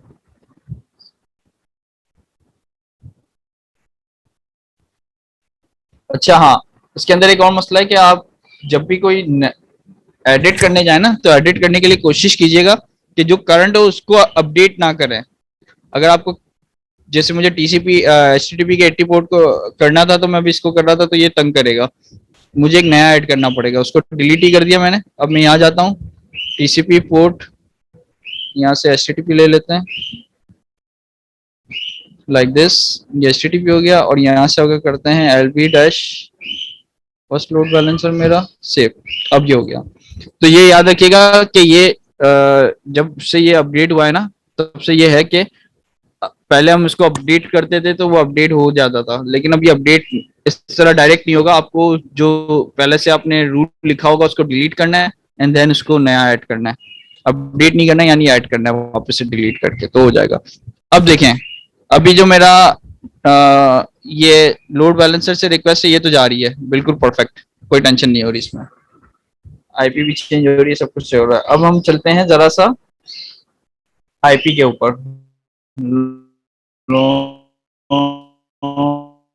इंस्टेंस के, क्योंकि अब सिक्योरिटी ग्रुप के अंदर हमने इंस्टेंस को एप्लीकेशन की सिक्योरिटी ग्रुप में मैंने बताया हुआ कि भाई कि आप इसको एक्सेस करना ही नहीं है, इसको एक्सेस करेगा लोड बैलेंसर। अब ये देखें, ये जा ही नहीं रहा, पहले चले जाता था, अब नहीं जा रहा। यानी पहले पेज, हमारा पेज जो था वो लोड हो रहा था, लेकिन अब पेज लोड भी नहीं हो रहा, क्योंकि वो रिक्वेस्ट ही एक्सेप्ट नहीं कर रहा इस आईपी के ऊपर। यानी अगर किसी को आपके इंस्टेंस के आईपी भी पता हो तो उससे कोई फायदा नहीं है, वो उसको एक्सेस नहीं कर सकता, उसको जाना ही लोड बैलेंसर के थ्रू है। क्या ये पॉसिबल है कि मैं लोड बैलेंसर से भी भेजूं? और टू बी वेरी स्पेसिफिक, मैं चाहता हूं कि यार मैं खुद अगर पर्सनली अगर इस आईपी से जाऊं तो वो जा सके। क्या ऐसा हो सकता है? सवाल है, किसी भी रीजन की वजह से हो सकता है। यस सर, हो सकेगा। कैसे हो सकता है? सर आप रूल ऐड कर लें एक और एग्जैक्टली आईपी से।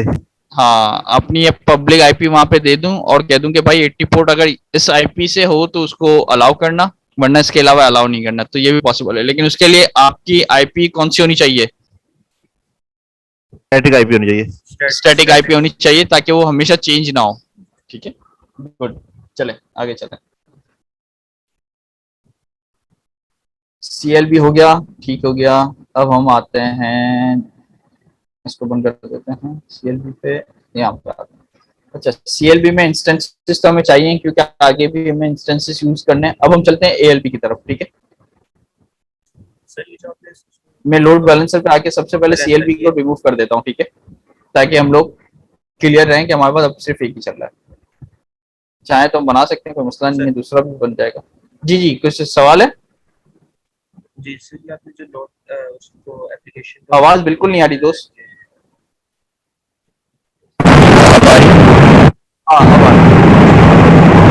अच्छा सॉरी, मैं लिख देता हूँ। चले आप लिखते हैं।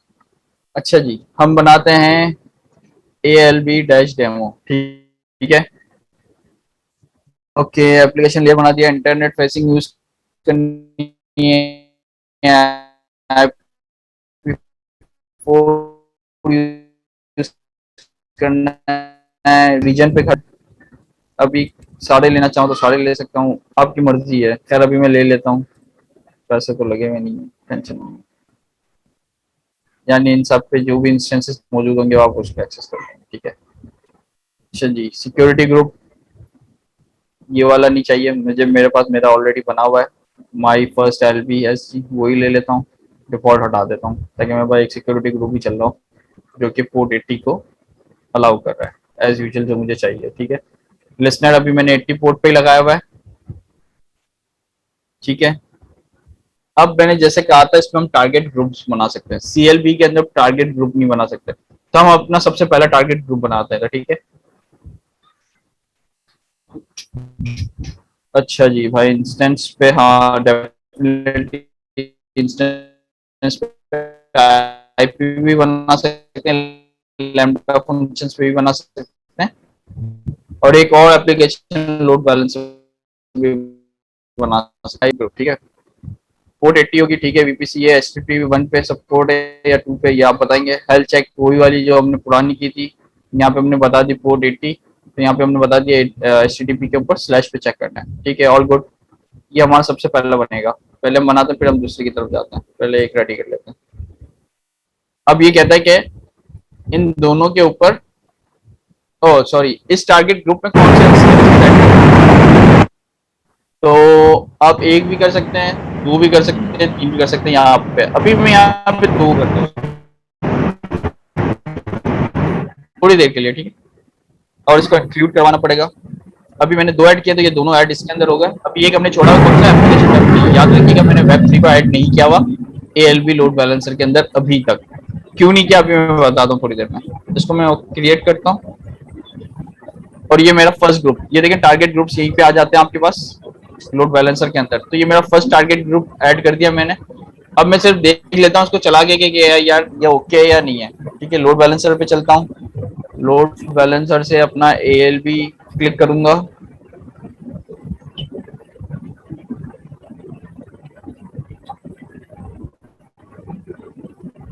कहाँ गया, बना नहीं बना, ओ यस सॉरी, हमने तो अभी सिर्फ टारगेट ग्रुप बनाया था। रिफ्रेश करूंगा तो यहाँ पे टारगेट ग्रुप सेलेक्ट करना है, माय बैड सॉरी, अभी तक कंप्लीट नहीं किया। Listener, target group, static IP escalation सब कुछ छोड़ देते हैं, सारी चीजें ओके हैं। अभी डिफॉल्ट पे जाके इसको हम कहते हैं ओके। ये हमारा पहला ALB बन गया, ठीक है। खुल सिम से ALB आ गया मेरे सामने, ठीक है। एंड डिस्क्रिप्शन में सारी चीजें यही हैं। DNS पे चलता हूँ, इसमें अच्छा ऑप्शन है कॉपी। अच्छा जी, हम आते हैं, ये CLB था, ये ALB कर दिया। अच्छा, ALB के अंदर भी देखता हूँ कि क्या हेल्थ चेक परफॉर्म होगा सारे मशीन्स के, जल्दी से। लिस्नर्स, ये लिस्नर अभी हमने एक ही लगाया हुआ है इसलिए यहाँ पे एक ही अभी हम देखते हैं इसको। सर्विसेज, सर HTTP रन करना है। सॉरी, ये S है, बाय डिफॉल्ट ऐसा है।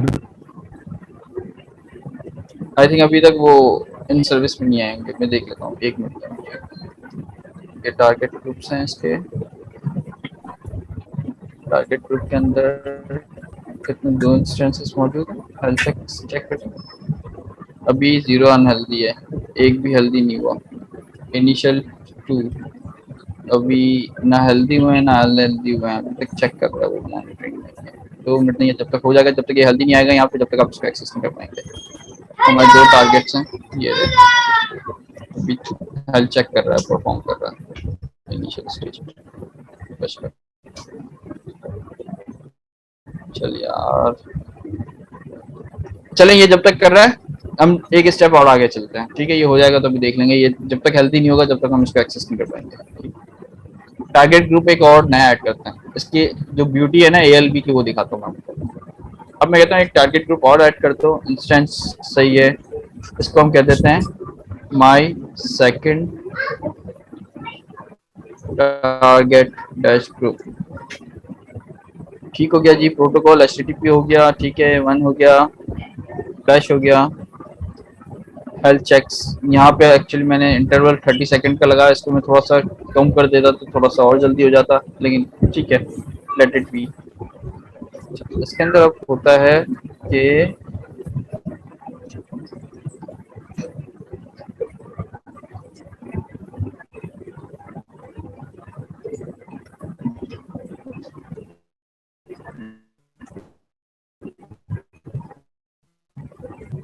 यार UI चेंज नहीं है, बहुत होता है। नेक्स्ट में ऑप्शन है इसका, नहीं नेक्स्ट में नहीं है ना, नेक्स्ट में तो हम इंस्टेंस को ऐड करते हैं। हमें ऐड करवाना है अपना एक टारगेट ग्रुप हो गया TCP पोर्ट HTTP, ठीक है, ये तो इसके भी आप पे करेगा। इसके अंदर ऑप्शन होता है कि मैं टू बी वेरी स्पेसिफिक कौन से राउट के ऊपर कहाँ कौन से इंस्टेंस पे लेके जाना है मुझे, देख लेते हैं।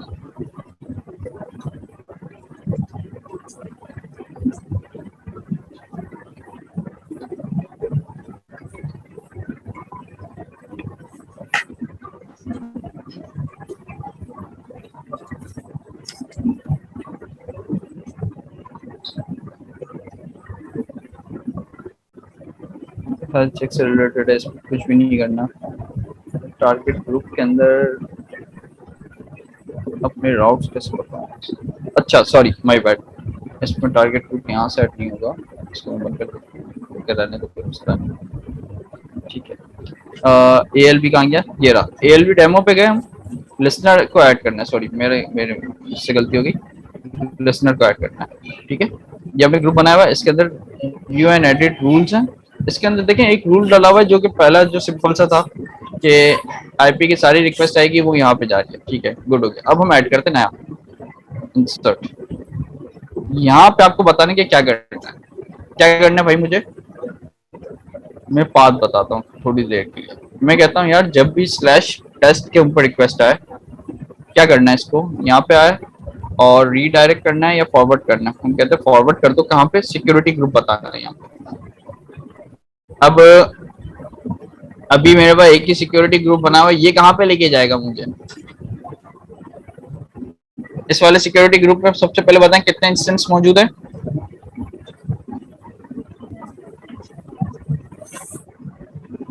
Hello, testing 1 2 3, hello.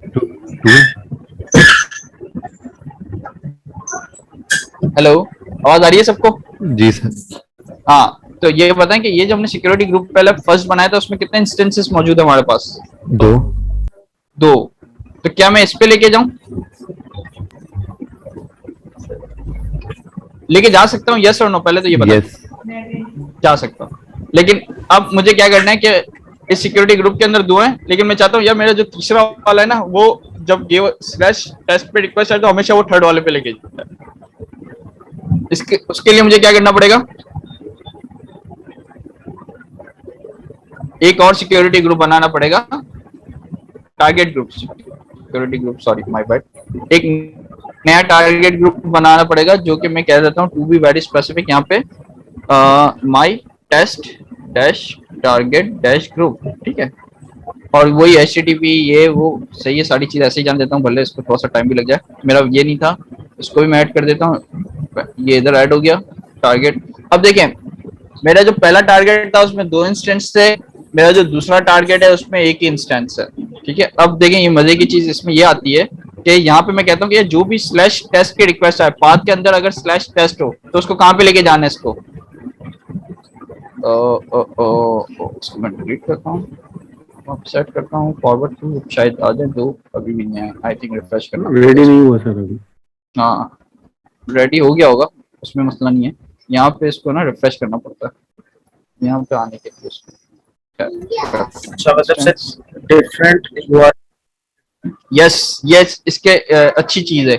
आप कहते हो कि यार / जब भी टेस्ट की रिक्वेस्ट है, आपने कभी देखा है कि आप कभी भी किसी वेबसाइट के किसी एक डोमेन पे जाते हो तो वो एक अलग जगह पे लेके जा रहा होता है, आपको UI बिल्कुल फील होती है कि यार दूसरी जगह पे चले गया, लाइक /लॉगिन पे किसी और वेबसाइट पे गया, फिर वापस वो मुझे वापस अपनी वेबसाइट पे लेके आया। तो ये देखिए अब ये क्या कर रहा है, इसका मतलब आप जरा गौर से देख के बताएं।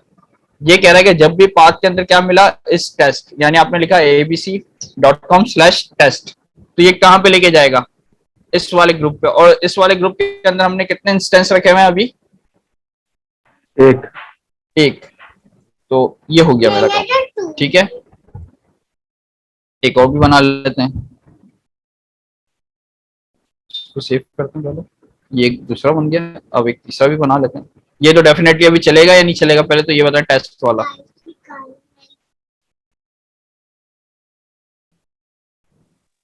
टेस्ट वाला चलेगा या नहीं चलेगा? चलना चाहिए जी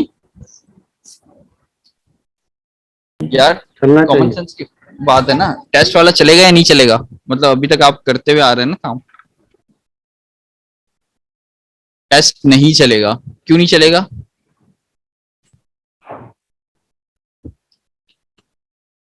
क्योंकि टेस्ट का कोई पेज बनाया हुआ है मैंने अभी तक? मैंने कोई अभी तक, हम किस पे जाते हैं? जी IP/index.html पे। हाँ, पेज जब मैं index.html पे जाऊंगा तो वो चलेगा, लेकिन जब मैं /test लिखूंगा तो क्या होगा? कुछ भी नहीं होगा। नोट 404, फाउंड नहीं। यस एग्जैक्टली, ठीक है, अभी तो नॉट फाउंड है। तो ये देखें आप हेडर की मदद से भी इसको सेट कर सकते हैं, क्यूरी स्ट्रिंग भी आ सकती है इधर, और स्पेसिफिक सोर्स आईपी भी आ सकती है कि आईपी ये हो तो फिर हमें ये काम करना है, ठीक है। तो ये डिपेंड करता है आपके ऊपर। मैं कहता हूं कि एक और बना दो स्लैश एरर, और इधर मैं कह लेता हूं return fixed response. Return fixed response में कह देता हूं 404, ठीक है। 404 text plain error from slash error. क्या ये चलेगा? अभी तक देख के क्या लग रहा है ये, मतलब ये मैं कहता हूँ कि यार जब भी स्लैश एरर पे जाए तो एक रिस्पॉन्स देना 404 और उसमें ये लिखा हुआ आ जाए एरर फ्रॉम 404, मतलब जो भी है। चलें करके देखें, टेंशन ना लें। अच्छा, अब हमारे सबसे पहले मैं चेक कर लूं कि हमारे इंस्टेंसेस हेल्दी हो गए या नहीं हुए। सबसे पहले मसला जो था, टारगेट ग्रुप के अंदर जाऊंगा, कहाँ गया भाई, ये रहा।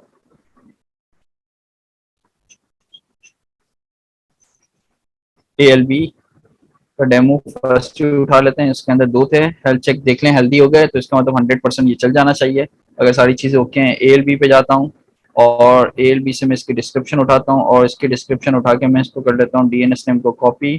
आई थिंक ये भी DNS नेम वही वाला है, लेट्स, चल गया। अब ये टारगेट कौन से ग्रुप पे जा रहा है, पहले तो ये बता दे जल्दी से। अभी ये URL है, तो आपको क्या लग रहा है ये कौन से वाले ग्रुप पे जा रहा होगा? कौन सा टारगेट ग्रुप होगा भाइयों?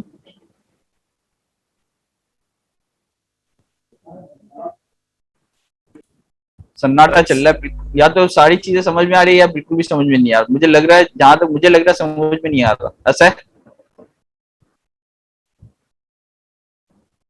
सर मिक्स हुआ हुआ सारा, टारगेट ग्रुप सारे मिक्स हो रहे हैं। टारगेट ग्रुप तो सिर्फ 2 ही हैं, ये देखे ना, मिक्स तो कुछ होना ही नहीं चाहिए। यही तो मैं पूछ रहा हूँ कि जो चीज समझ में नहीं आ रहा पूछें। देखिए, पहले हमने टारगेट ग्रुप बनाया जिसके अंदर 2 इंस्टेंस थे, और ये हमने एक दूसरा टारगेट जो ग्रुप बनाया इसके अंदर 1 इंस्टेंस है। ये कब रिस्पॉन्स करेगा? जब टेस्ट हो जाएगा, जब पेज पेज अवेलेबल होगा। सिंपल। और पहला वाला कब रिस्पॉन्स करेगा? जब हम स्लैश की रिक्वेस्ट को हिट करेंगे, ऐसा है? इंडेक्स पे जाएगा, यस सर। सही है। तो ये देखें, ये पहला वाला है फर्स्ट ग्रुप, जिसके अंदर कितने इंस्टेंस मौजूद है? 2। ये स्लैश पे जा रहा हूँ, ये स्लैश पे चल रहा है, यस सर। अब मैं करता हूँ एरर। एक हमने बनाया था error slash error slash error. ये देखें क्या लिखा हुआ आ रहा है भाइयों? एरर हो गया, वो स्टैटिक हो गया रिस्पॉन्स। जो हमने वहां पे, तो इसका मतलब इतना तो क्लियर हुआ ना कि अगर मैं स्लैश एरर पे जा रहा हूँ तो जो वहां पे मैंने दूसरे एंड पे बताया अपने राइट हैंड पे वो चल रहा है या नहीं? Yes sir. ठीक है ना। अगर मैं अब टेस्ट पे जाऊंगा तो क्या होगा? स्लैश टेस्ट, ये तो एरर था जिसमें मैंने 404 बताया था। अब टेस्ट पे जाऊंगा तो क्या होगा? 404 आ जाएगा एग्जैक्टली, क्योंकि टेस्ट के ऊपर वो उसने उस वाले इंस्टेंस को जरूर हिट किया होगा जो मैंने टारगेट ग्रुप 2 बनाया था टेस्ट वाला, लेकिन उसके अंदर जो इंस्टेंस है वो स्लैश टेस्ट को हैंडल नहीं कर रहा, ऐसा है? Yes sir. ठीक है, तो अब आपको क्या करना है मुझे बताएं। आपको भी पूरा यही सिनेरियो बनाना है, 3 मशीन्स बनाई, सारे काम कर दिए, लेकिन एक इंस्टेंस के ऊपर है ना आपको test.html बना दीजिएगा, और अपने रूल्स के ऊपर जाके ALB के एक रूल ऐड कीजिएगा कि /test.html पे रिक्वेस्ट आए तो आपके सेकंड वाले ग्रुप के ऊपर एक्सेस करे, तो वो आप देखिएगा कि अगर आपके पास वो वाला पेज मौजूद है test.html तो आपके पास वो वाली थर्ड इंस्टेंस भी एक्सेस हो जाएगा। अभी ये थर्ड इंस्टेंस को एक्सेस करने जरूरी है, लेकिन वहां पे स्लैश टेस्ट का कुछ था ही नहीं, तो इसने दे दिया 404। और लेकिन आप देखें कि स्लैश एरर के ऊपर मैंने एरर बनाया था तो वो बिल्कुल परफेक्ट चल रहा है, मैंने बताया था 404। तो ये देखें वहां पे 404 भी एरर भी दे रहा होगा डेफिनेटली, और 404 पे एरर के ऊपर रिस्पॉन्स आता है, तो मैंने अपना रिस्पॉन्स बना दिया एरर फ्रॉम एरर, ताकि आपको पता चले कि ये रिक्वेस्ट के ऊपर भी टारगेट ग्रुप्स को हम एक्सेस कर सकते हैं। अच्छा जी, यहाँ तक ऐसी कोई चीज जो ALB के अंदर समझ में नहीं आया। CLB तो बहुत ही इजी था। CLB के अंदर तो हाँ, CLB के अंदर अब एक मसला बताएं कि क्या मैं अलग अलग एप्लीकेशंस को उसमें यूज कर सकता हूँ? इसके अंदर तो मैं मल्टीपल एप्लीकेशंस को यूज कर सकता हूँ ना, on behalf of routing, query string, path, source IP। क्या ये काम मैं CLB में कर सकता हूँ? No sir. नहीं कर सकता, ठीक है, ये याद रखिएगा। चले जी, ये भी गुड हो गया। अब मैं सबसे पहले अपने टारगेट ग्रुप्स को रिमूव करता हूँ, फिर आगे चलते हैं, ताकि मेरे पास ये सारी चीजें क्लीन होती हुई आगे चले। एक्शन डिलीट कर दो। अच्छा, ये डिलीट इसलिए नहीं करने दे रहा क्योंकि ये यूज में ALB के, तो उसका मतलब ये है कि मुझे सबसे पहले अपना ALB को रिमूव करना पड़ेगा। मैं ALB को रिमूव कर देता हूँ। ALB, अच्छा पहले ये बताएं, रिमूव करने से पहले समझ में आ गया? हमें लिसनर्स में जाना है। लिसनर्स में जाके, लिसनर में जाने के बाद मेरे पास यहाँ पे आएगा व्यू और एडिट रूल्स, और इसमें जाके फिर हम अपने टारगेट ग्रुप को पिक कर रहे होते हैं, और हम यहाँ पे बता रहे होते हैं कि भाई स्लैश, ये कह रहा है स्लैश एरर पे 404 का रिस्पॉन्स फिक्स्ड हमने भेजा हुआ है। हमने स्लैश टेस्ट के ऊपर हमने ये वाला टेस्ट ग्रुप, टेस्ट जो हमने टारगेट ग्रुप बनाया था वो यूज किया हुआ है, और स्लैश के ऊपर हमने डायरेक्ट स्लैश यूज किया हुआ है। स्लैश के ऊपर हमने फर्स्ट ग्रुप यूज किया हुआ है जिसके अंदर 2 इंस्टेंसेस थे।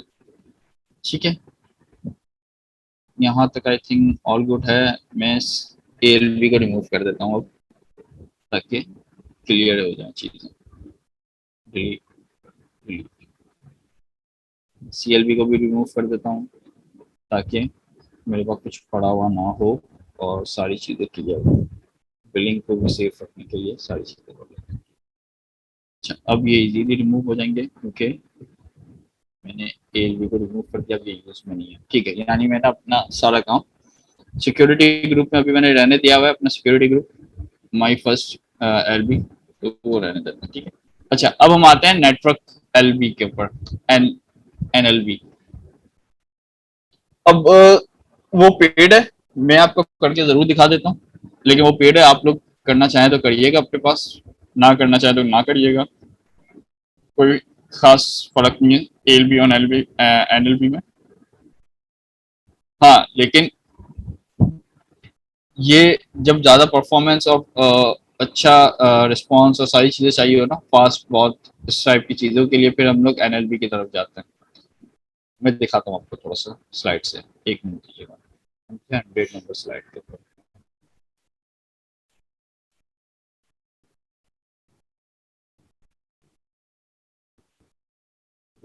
सिम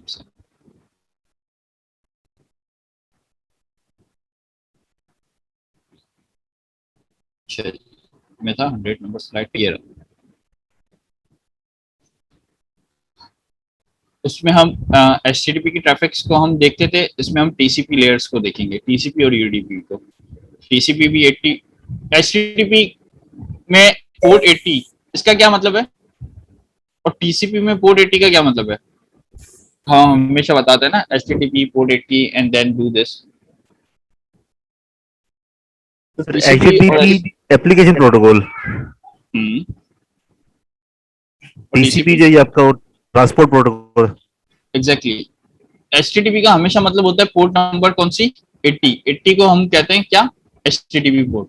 लेकिन TCP के अंदर हम बहुत सारी चीजों को यूज कर सकते हैं। TCP का मतलब है 1 से लेके 3000 तक की पोर्ट्स उसके पास होती हैं, इससे ज्यादा भी होती है लेकिन रिजर्व्ड है 1 से 3000 पोर्ट। यानी TCP 80 का मतलब क्या हुआ, कौन सी पोर्ट, HTTP पोर्ट। अगर मैं कहूँ TCP 443 का क्या मतलब हुआ, HTTPS। एग्जैक्टली, ठीक है, तो कंफ्यूज मत होइएगा। HTTP to be very specific port 80, HTTPS to be very specific port 443। TCP का मतलब कोई भी पोर्ट हो सकती है, 1 से लेके 3000 पोर्ट या उससे भी ज्यादा, लेकिन 1 से लेके 3000 डिफाइंड है हमारे पास में, ऐसा ही है।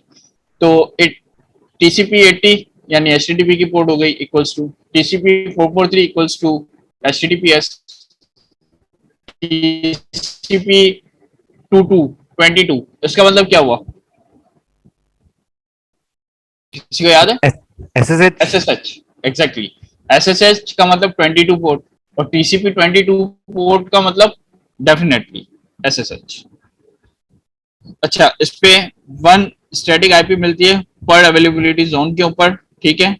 सपोर्ट असाइनिंग, ठीक है। NLP use for extreme performance, ठीक है। एक्सट्रीम परफॉर्मेंस अगर हमें चाहिए हो टीसीपी और यूडीपी की। और अच्छा हाँ, और एक और चीज मिस कर दी मैंने, सीएलबी वेब सॉकेट्स को सपोर्ट नहीं करता, एएलबी वेब सॉकेट्स को सपोर्ट करेगा, ठीक है। ये वही वाला काम है, टीसीपी प्लस रूल्स करेंगे, टीसीपी प्लस रूल्स, यानी जो हम काम एएलबी में करते थे, एप्लीकेशन लोड बैलेंसर में करते थे, वही काम हम नेटवर्क लोड बैलेंसर में भी कर सकते हैं, लेकिन ये टीसीपी पे है और इसकी परफॉर्मेंस बहुत अच्छी होगी। डेफिनेटली इसके चार्जेस भी होंगे। EC2 होगा, EC2 इंस्टेंस होगा, आईपी एड्रेस मस्ट भी प्राइवेट होना चाहिए, ठीक है। और एप्लीकेशन लोड बैलेंसर ये आपके पास लगा हुआ है, ठीक है, कोई मसला नहीं है। गेटवे लोड बैलेंसर अभी हम थोड़ी देर के लिए स्टॉप करते हैं इसमें, इसको अभी हम लास्ट में डिस्कस करेंगे। स्टिकीनेस हमने समझ लिया था कि जहाँ से रिक्वेस्ट जाएगी वो वहीं पे है, उस क्लाइंट को होल्ड करेगा, हमेशा रिक्वेस्ट वहीं भेजेगा। अब इसमें 2 चीजें होती हैं, एप्लीकेशन बेस्ड कुकीज भी होती हैं और ड्यूरेशन बेस्ड कुकीज भी होती हैं।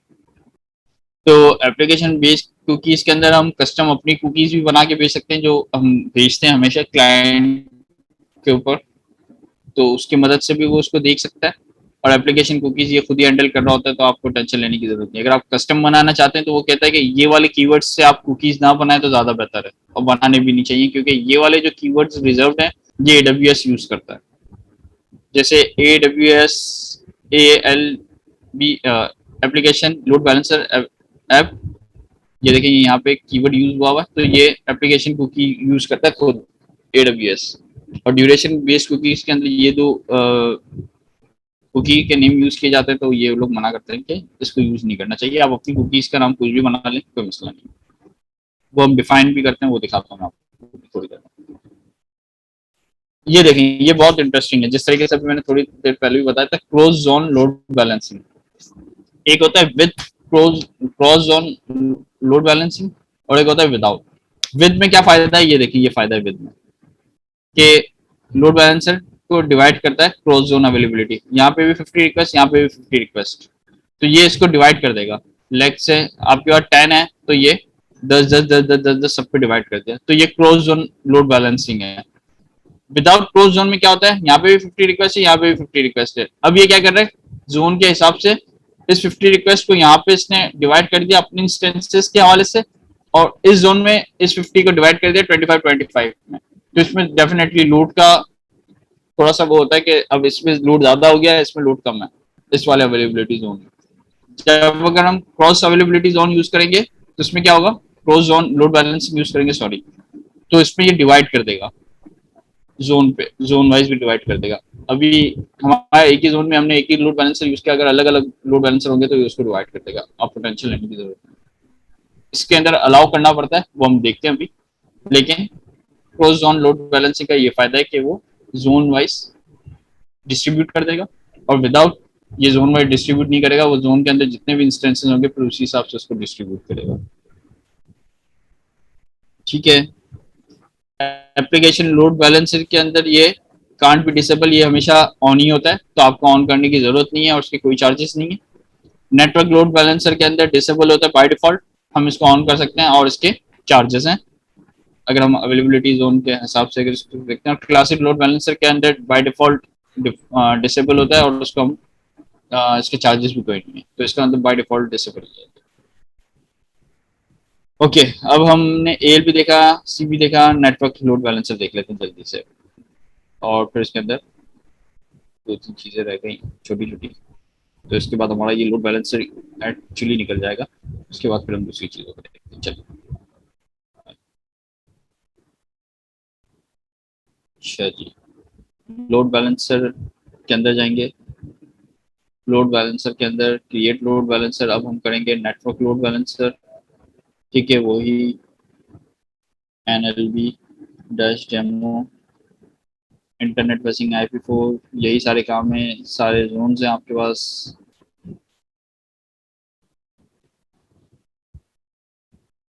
अच्छा, ठीक है। कोडेटी टारगेट ग्रुप हम किस में है, NLP पे ही है, हाँ ठीक है। एनएलपी के ऊपर भी वही टारगेट ग्रुप हमने डिफाइन करना है। सबसे पहले टारगेट ग्रुप बना लेते हैं, instance my NLP dash target dash group. ठीक है, हेल्थ चेक वगैरह सारी चीज़ें वैसी की वैसी ही छोड़ते हैं, क्योंकि इसमें क्या HTTP में हम बताते थे HTTP पोर्ट 80 और एंड पॉइंट स्लैश, क्या TCP में ये बताने की जरूरत है? सवाल है आपसे।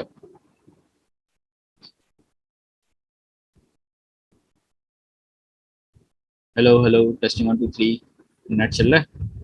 कनेक्टेड? हेलो? यस सर, आवाज आ रही है। आई थिंक टीसीपी में आप एंड पॉइंट नहीं बताएंगे।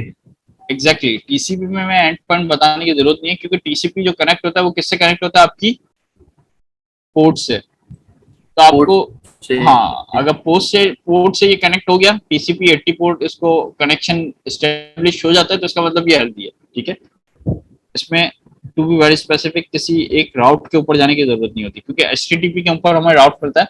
ये तो पोर्ट है, ये सिर्फ पोर्ट्स को देखता है कि 80 पोर्ट ओपन है और कनेक्ट हो रहा है उससे, तो ठीक है, गुड है।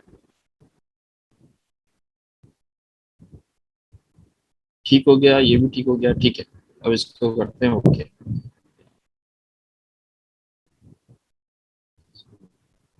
Save, next. इंस्टेंसेस हम दो ले रहे हैं, इसका नहीं है।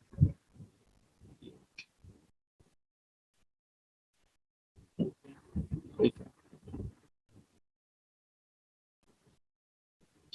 ये NLP में चले गए। अब यहाँ पे एक मसला है, मैं बताता हूँ क्या मसला है।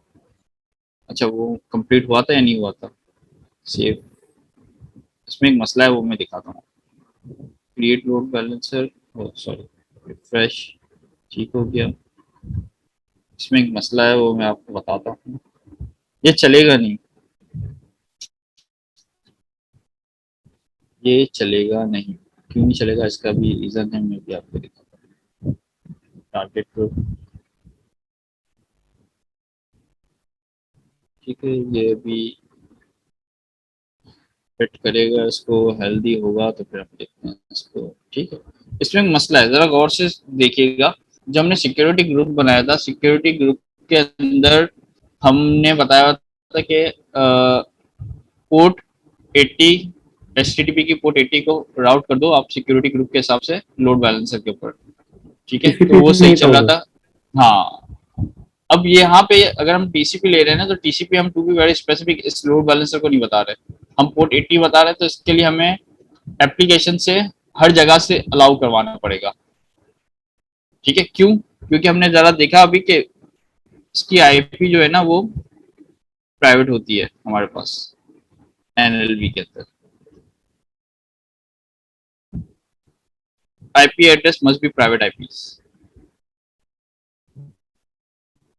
इसका मतलब ये हुआ अभी इस सिनेरियो में कि आपको यहाँ से आपके एप्लीकेशन लेयर के ऊपर जो सिक्योरिटी ग्रुप लगाया हुआ था आपने, उसको टू बी वेरी स्पेसिफिक हम SG के साथ नहीं करेंगे, उसका हम फॉर ऑल कर देंगे।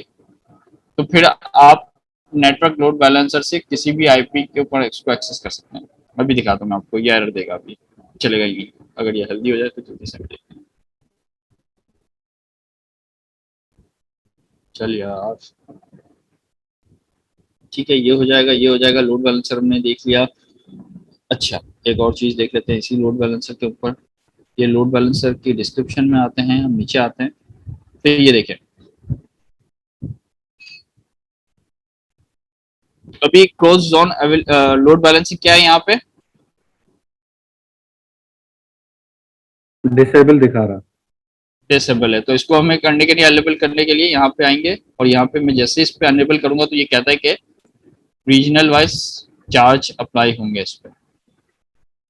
ठीक है, जबकि NLB में, सॉरी ALB में और CLB में ये नहीं है। अभी देख लेते हैं इसको, यहाँ पे आपको टेंशन नहीं है।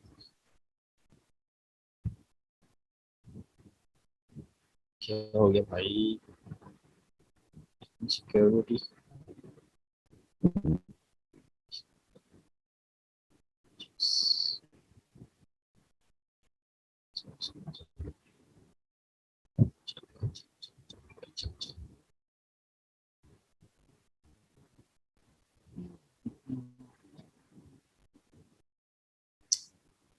चलें,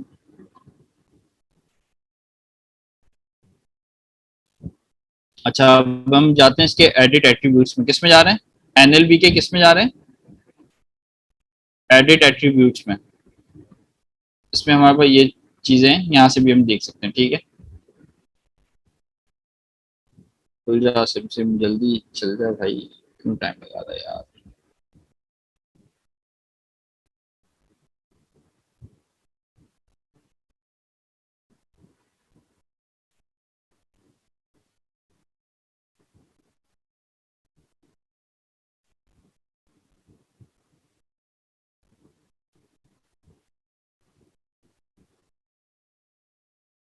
unhealthy,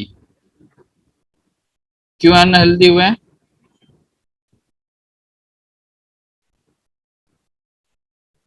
as far security group में जाते हैं, इसके एस ग्रुप में जाते हैं और इसको एडिट करते हैं, एक टूल को ऐड करते हैं, टीसीपी पोर्ट करते हैं, पोर्ट 80 करते हैं और अलाउ फॉर ऑल कर देते हैं। Anywhere save. Now let's groups.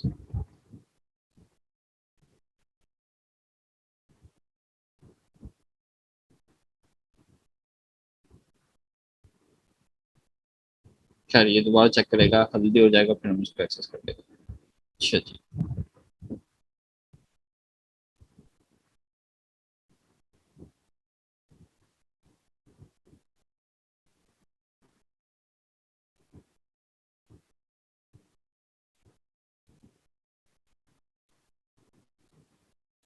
अच्छा जब तक हम बना लेते हैं जल्दी से एक दफ़ा एप्लीकेशन लेयर, ALB, डेमो, ठीक है। अभी सिर्फ 2 ले लेता हूँ ताकि 1-2 चीज़ें आपको दिखा दूँ उसमें जल्दी से। क्रिएट करने की पूरी ज़रूरत नहीं है इसमें।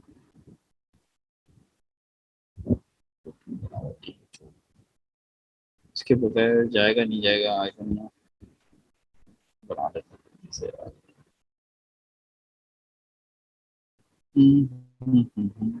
डैश डैश ग्रुप,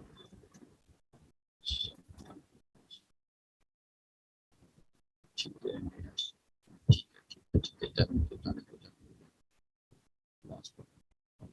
इसको कर लेते हैं, इसको भी जाने दो। सही है, सही है, सही है। इसको भी करते हैं, इसको भी।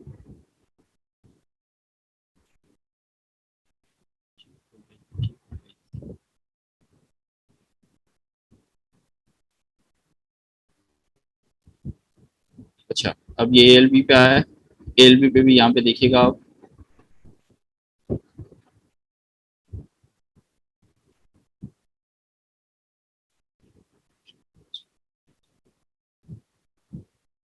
इसमें अनेबल ही होता है तो इसमें हम, हाँ इसमें अनेबल है तो हम इसमें डिसेबल नहीं कर सकते, इसमें बाय डिफॉल्ट अनेबल ही है ALB के अंदर। एडिट एट्रीब्यूट्स,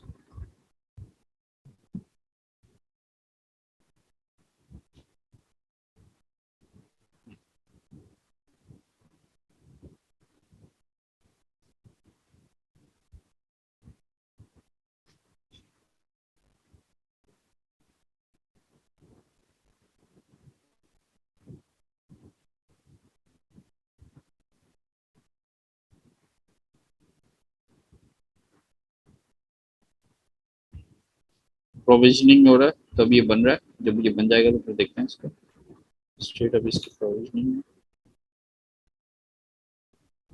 जब ये एक्टिव हो जाता है इसका मतलब ये बन चुका है। अभी ये प्रोविजनिंग पे, प्रोविजनिंग का मतलब अभी इसका स्टेटस बन रहा है, अभी ये समझना है, एक्टिव नहीं हुआ अभी तक। अच्छा ये यहाँ पे ALB दिखा रहा है, इसको मैं से क्लोज करता हूँ ताकि मुझे दोनों दिखा दे। इसका एक्टिव हो गया, एक्टिव होने के बाद इसके टारगेट ग्रुप चेक कर लूँगा कि क्या वाकई में इस टारगेट ग्रुप के अंदर ये हुआ नहीं, ये भी नहीं हुआ, हो गया ठीक है, ये है, ये हो गया। अब मैं इसको एक्सेस करके देख लेता हूँ NLP को भी, ताकि हमारे पास सारी चीज़ें हो जाए कि ऑल गुड। ये भी चल रहा है, CLP चेक कर लिया, ठीक है, ये भी चल गया हमारे पास। तो इन शॉर्ट ये सारे के सारे चल गए, ठीक है। ये देखें IP भी चेंज हो रही है इसकी, तो इट्स मीन कि इसको दोनों लिसनर्स भी लगे हैं, ठीक हो गया, गुड हो गया। इसमें आते हैं टारगेट ग्रुप पे आता हूँ, इस पर क्लिक करता हूँ, इसमें जाके इसके एट्रीब्यूट्स देखता हूँ। तो अब ये देखिएगा स्टिकीनेस की जो मैंने बात की थी वो मैं आपको दिखा देता हूँ। NLP और इन दोनों में आप अप्लाई कर सकते हैं। ये NLP के लिए सिक्योरिटी ग्रुप बनाया था, ये हमने ALB के लिए बनाया था, ठीक है। अब NLP के लिए या सिक्योरिटी ग्रुप के लिए दोनों के लिए सेम ही है। एट्रीब्यूट में गए, एडिट में गए, ये देखिए स्टिकीनेस का ऑप्शन है जो कि अभी हम डिस्कस कर रहे थे। अब स्टिकीनेस पे हम क्लिक कर देंगे तो ये स्टिक हो जाएगा लोड बैलेंसर को उस पे लाने के लिए। अब ये खुद ही चीज़ों को हैंडल कर रहा होगा आपके लिए स्टिकीनेस के अंदर।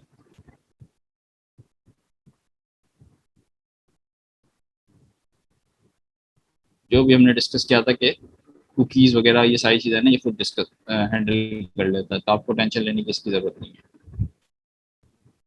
स्टिकीनेस ये देखें, अब ये ALB का है, वहाँ पे तो नेटवर्क लेयर होती है ना, TCP वाली लेयर होती है, तो TCP लेयर के ऊपर आपके पास वो वाले ऑप्शंस नहीं है कि आप कुकीज़ को हैंडल करें। वहाँ पे सिर्फ आपने ये कर दिया तो वो खुद ही क्लाइंट के सोर्स IP के रिस्पॉन्स में उसको स्टिकीनेस सारी चीज़ें खुद ही हैंडल कर रहा होगा, ठीक है। लेकिन ALB के अंदर आपके पास ऑप्शन होता है, क्योंकि ये एप्लीकेशन लेयर है ना आपकी। यहाँ पे जरा गौर से देखिएगा, आप एक है कि आप छोड़ दो लोड बैलेंसर के ऊपर के लोड बैलेंसर कुकीज़ को खुद हैंडल करे कि एक रिक्वेस्ट आई है तो उसकी रिक्वेस्ट कब तक आपके सर्वर पे मौजूद होनी चाहिए। ये देखें 1 सेकंड के लेके 7 डेज तक आप कर सकते हैं।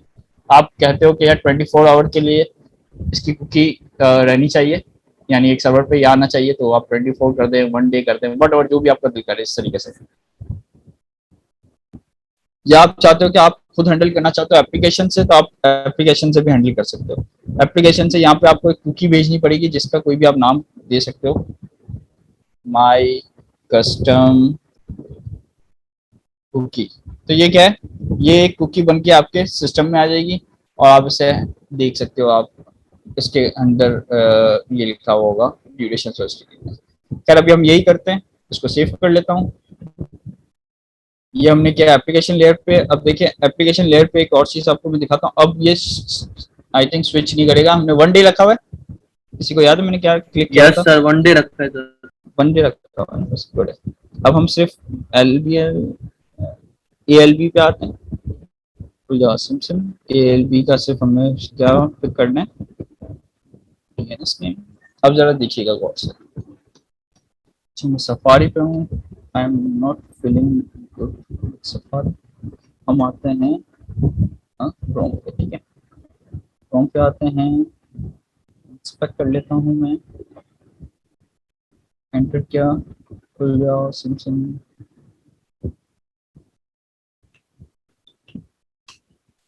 क्या हो गया भाई, इतना टाइम क्यों लग रहा है? सी वापस कॉपी नहीं हुआ या सही लिखा हुआ? आई डोंट नो, देख लेता हूँ सर सही लिखा हुआ ये तो। ये होना चाहिए था ना, ALB टाइम में सही तो लिखा होता है। वापस HTTPS पे तो नहीं आ रहा।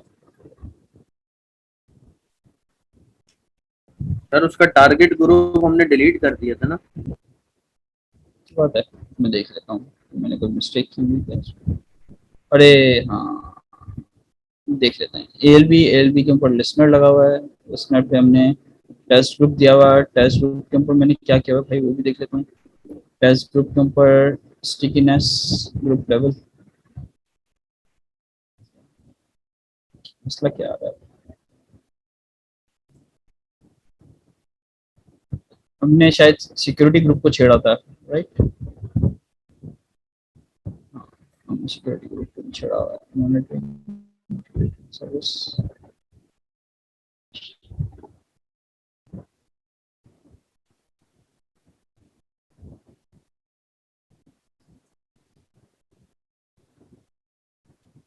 ये टाइप एप्लीकेशन है, ये टाइप नेटवर्क है, यहाँ पे भी आपको शो कर देता है ये ऐसे। ALB नहीं चल रहा, ALB नहीं चल रहा, हमने सिक्योरिटी, असल में हमने शायद सिक्योरिटी ग्रुप को भी चढ़ा हुआ है ना, तो इस वजह से भी ये तक कर रहा होगा। खैर आप लोग ये जरूर देख लीजिएगा, जब आप इसको चेंज करेंगे ना, चेंज करने के बाद आपके पास कुकीज पे भी आना स्टार्ट हो जाएगा। ये आप लोग देख लीजिएगा खुद अपने एंड पे ना, फिर नेक्स्ट क्लास में अगर होगा तो फिर एक दफा पढ़ा सकते हैं। क्योंकि अभी मैंने सिक्योरिटी ग्रुप को छेड़ा है तो मुझे जाके सिक्योरिटी ग्रुप सेट करना पड़ेगा। वेल, तो यहाँ तक ऐसी कोई चीज जो समझ में ना आई हो लोड बैलेंसर के हिसाब से, सिर्फ आपको यही प्रैक्टिस करनी है कि 3 इंस्टेंस बनाने, एक CLB बना लीजिएगा, एक ALB बना दीजिएगा और एक NLB बना लीजिएगा। NLB पेड है, जरा ये ध्यान रख लीजिएगा। तो मुझे भी सिर्फ 1 मिनट दे दें ताकि मैं NLB से बाहर निकल आऊँ। NLB के लिए स्टॉप करने के लिए मुझे सबसे पहले NLB का टारगेट का ग्रुप बंद करना पड़ेगा। साइड से क्लियर कर दूँ मैं।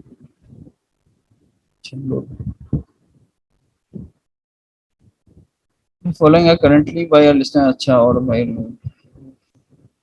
ओके, चलो पहले target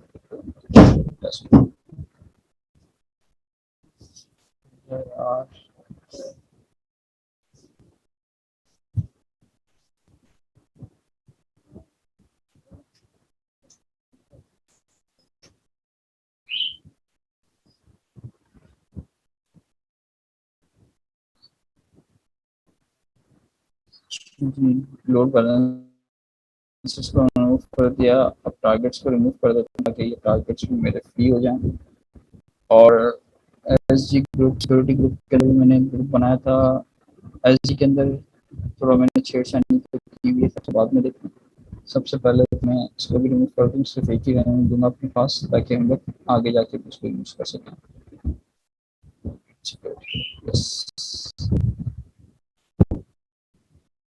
one security group associated, ठीक है, जाने दो, बाद में कर लेंगे इसको।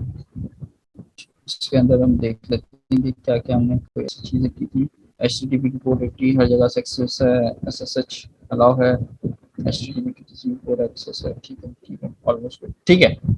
तो आज की क्लास में हमने लोड बैलेंसर देखा है, स्टिकीनेस देख ली, और सारी चीज़ें लोड बैलेंसर के हवाले से ही थी। नेक्स्ट क्लास में हमें देखना है ऑटो स्केलेबिलिटी, ठीक है, ASG जिसे AGS कहते हैं, स्केलिंग ऑटो ग्रुप। ये लास्ट में आप देखिए यहाँ पे मौजूद है हमारे पास ऑटो स्केलिंग ASG। तो ऑटो स्केलिंग ग्रुप हम देखेंगे इंशाल्लाह नेक्स्ट क्लास में। ये बहुत इजी है, ये भी इसी से रिलेटेड ही है कि इंस्टेंसेस ज़्यादा करने कम करने किस तरीके से करते हैं। लोड बैलेंसर भी लगा हुआ होगा आपका, तो उसी के थ्रू हम सारे काम करेंगे। तो इंशाल्लाह नेक्स्ट क्लास में ये करके फिर हम मूव होंगे RDS पे। यहाँ तक अभी तक कोई ऐसी चीज़ जो समझ में ना आई हो? वो सर मुझे पता है कि क्लास के अंदर ये डेमो जिस तरीके से चल रहा था, मुझे लगता है कि हो सकता है कि बंदा बोर हो जाए, लेकिन इसका अलावा कोई और सॉल्यूशन नहीं है कि मैं बैठ के आप लोगों को किसी और तरीके से बताऊं। ये चलेगा तो इसी तरीके से मुझे आपको बताना पड़ेगा डेमो करके। तो अब यही है कि आप लोग खुद डेमो करें, और मुझे लगता है कि कहीं ना कहीं आप थोड़ा फंसेंगे जरूर, और जहाँ फंसेंगे तो वही आपकी लर्निंग होगी। तो इंशाल्लाह ताला कहीं फंसे तो शेयर कीजिएगा, तो फिर इंशाल्लाह देखेंगे उसको। अगर नहीं हुआ तो नेक्स्ट क्लास में अगर आप कहेंगे तो इसको एक दफा दोबारा से क्विक रिवीजन करके ना आगे बढ़ जाएंगे, क्योंकि मुझे पता है ये थोड़ा सा टॉपिक ऐसा है ना, सेंसिटिव है, और ये ज़्यादा यूज भी होता है क्योंकि नेटवर्क लोड बैलेंसर वगैरह हम लगाते भी हैं अपनी एप्लीकेशंस के साथ। तो ये बहुत इंशाल्लाह ऑटो स्केलिंग ग्रुप और RDS पढ़ेंगे। तो कोशिश कीजिएगा जो मैं टॉपिक आपको अभी बता रहा हूँ ना, वो थोड़ा सा पढ़ के आ जाए, तो खुद से भी समझने की पूरी जरूरत नहीं है, सिर्फ पढ़ लें कि क्या है, किस तरीके से यूज हो रहा है, क्या क्या चीजें होती हैं इसमें, वो ज्यादा बेहतर है, ताकि आप क्लास में आके मुझसे सवाल कर सके कि सर ये ऐसा है तो फिर ऐसा क्यों करना है, वट एवर जो भी आपके ध्यान में चीजें आ रही है। ठीक है, okay class, thank you very much, Allah हाफिज़, दुआ में याद रखिएगा। लिंक तो कम से कम होना चाहिए, लिंक तो आप सेंड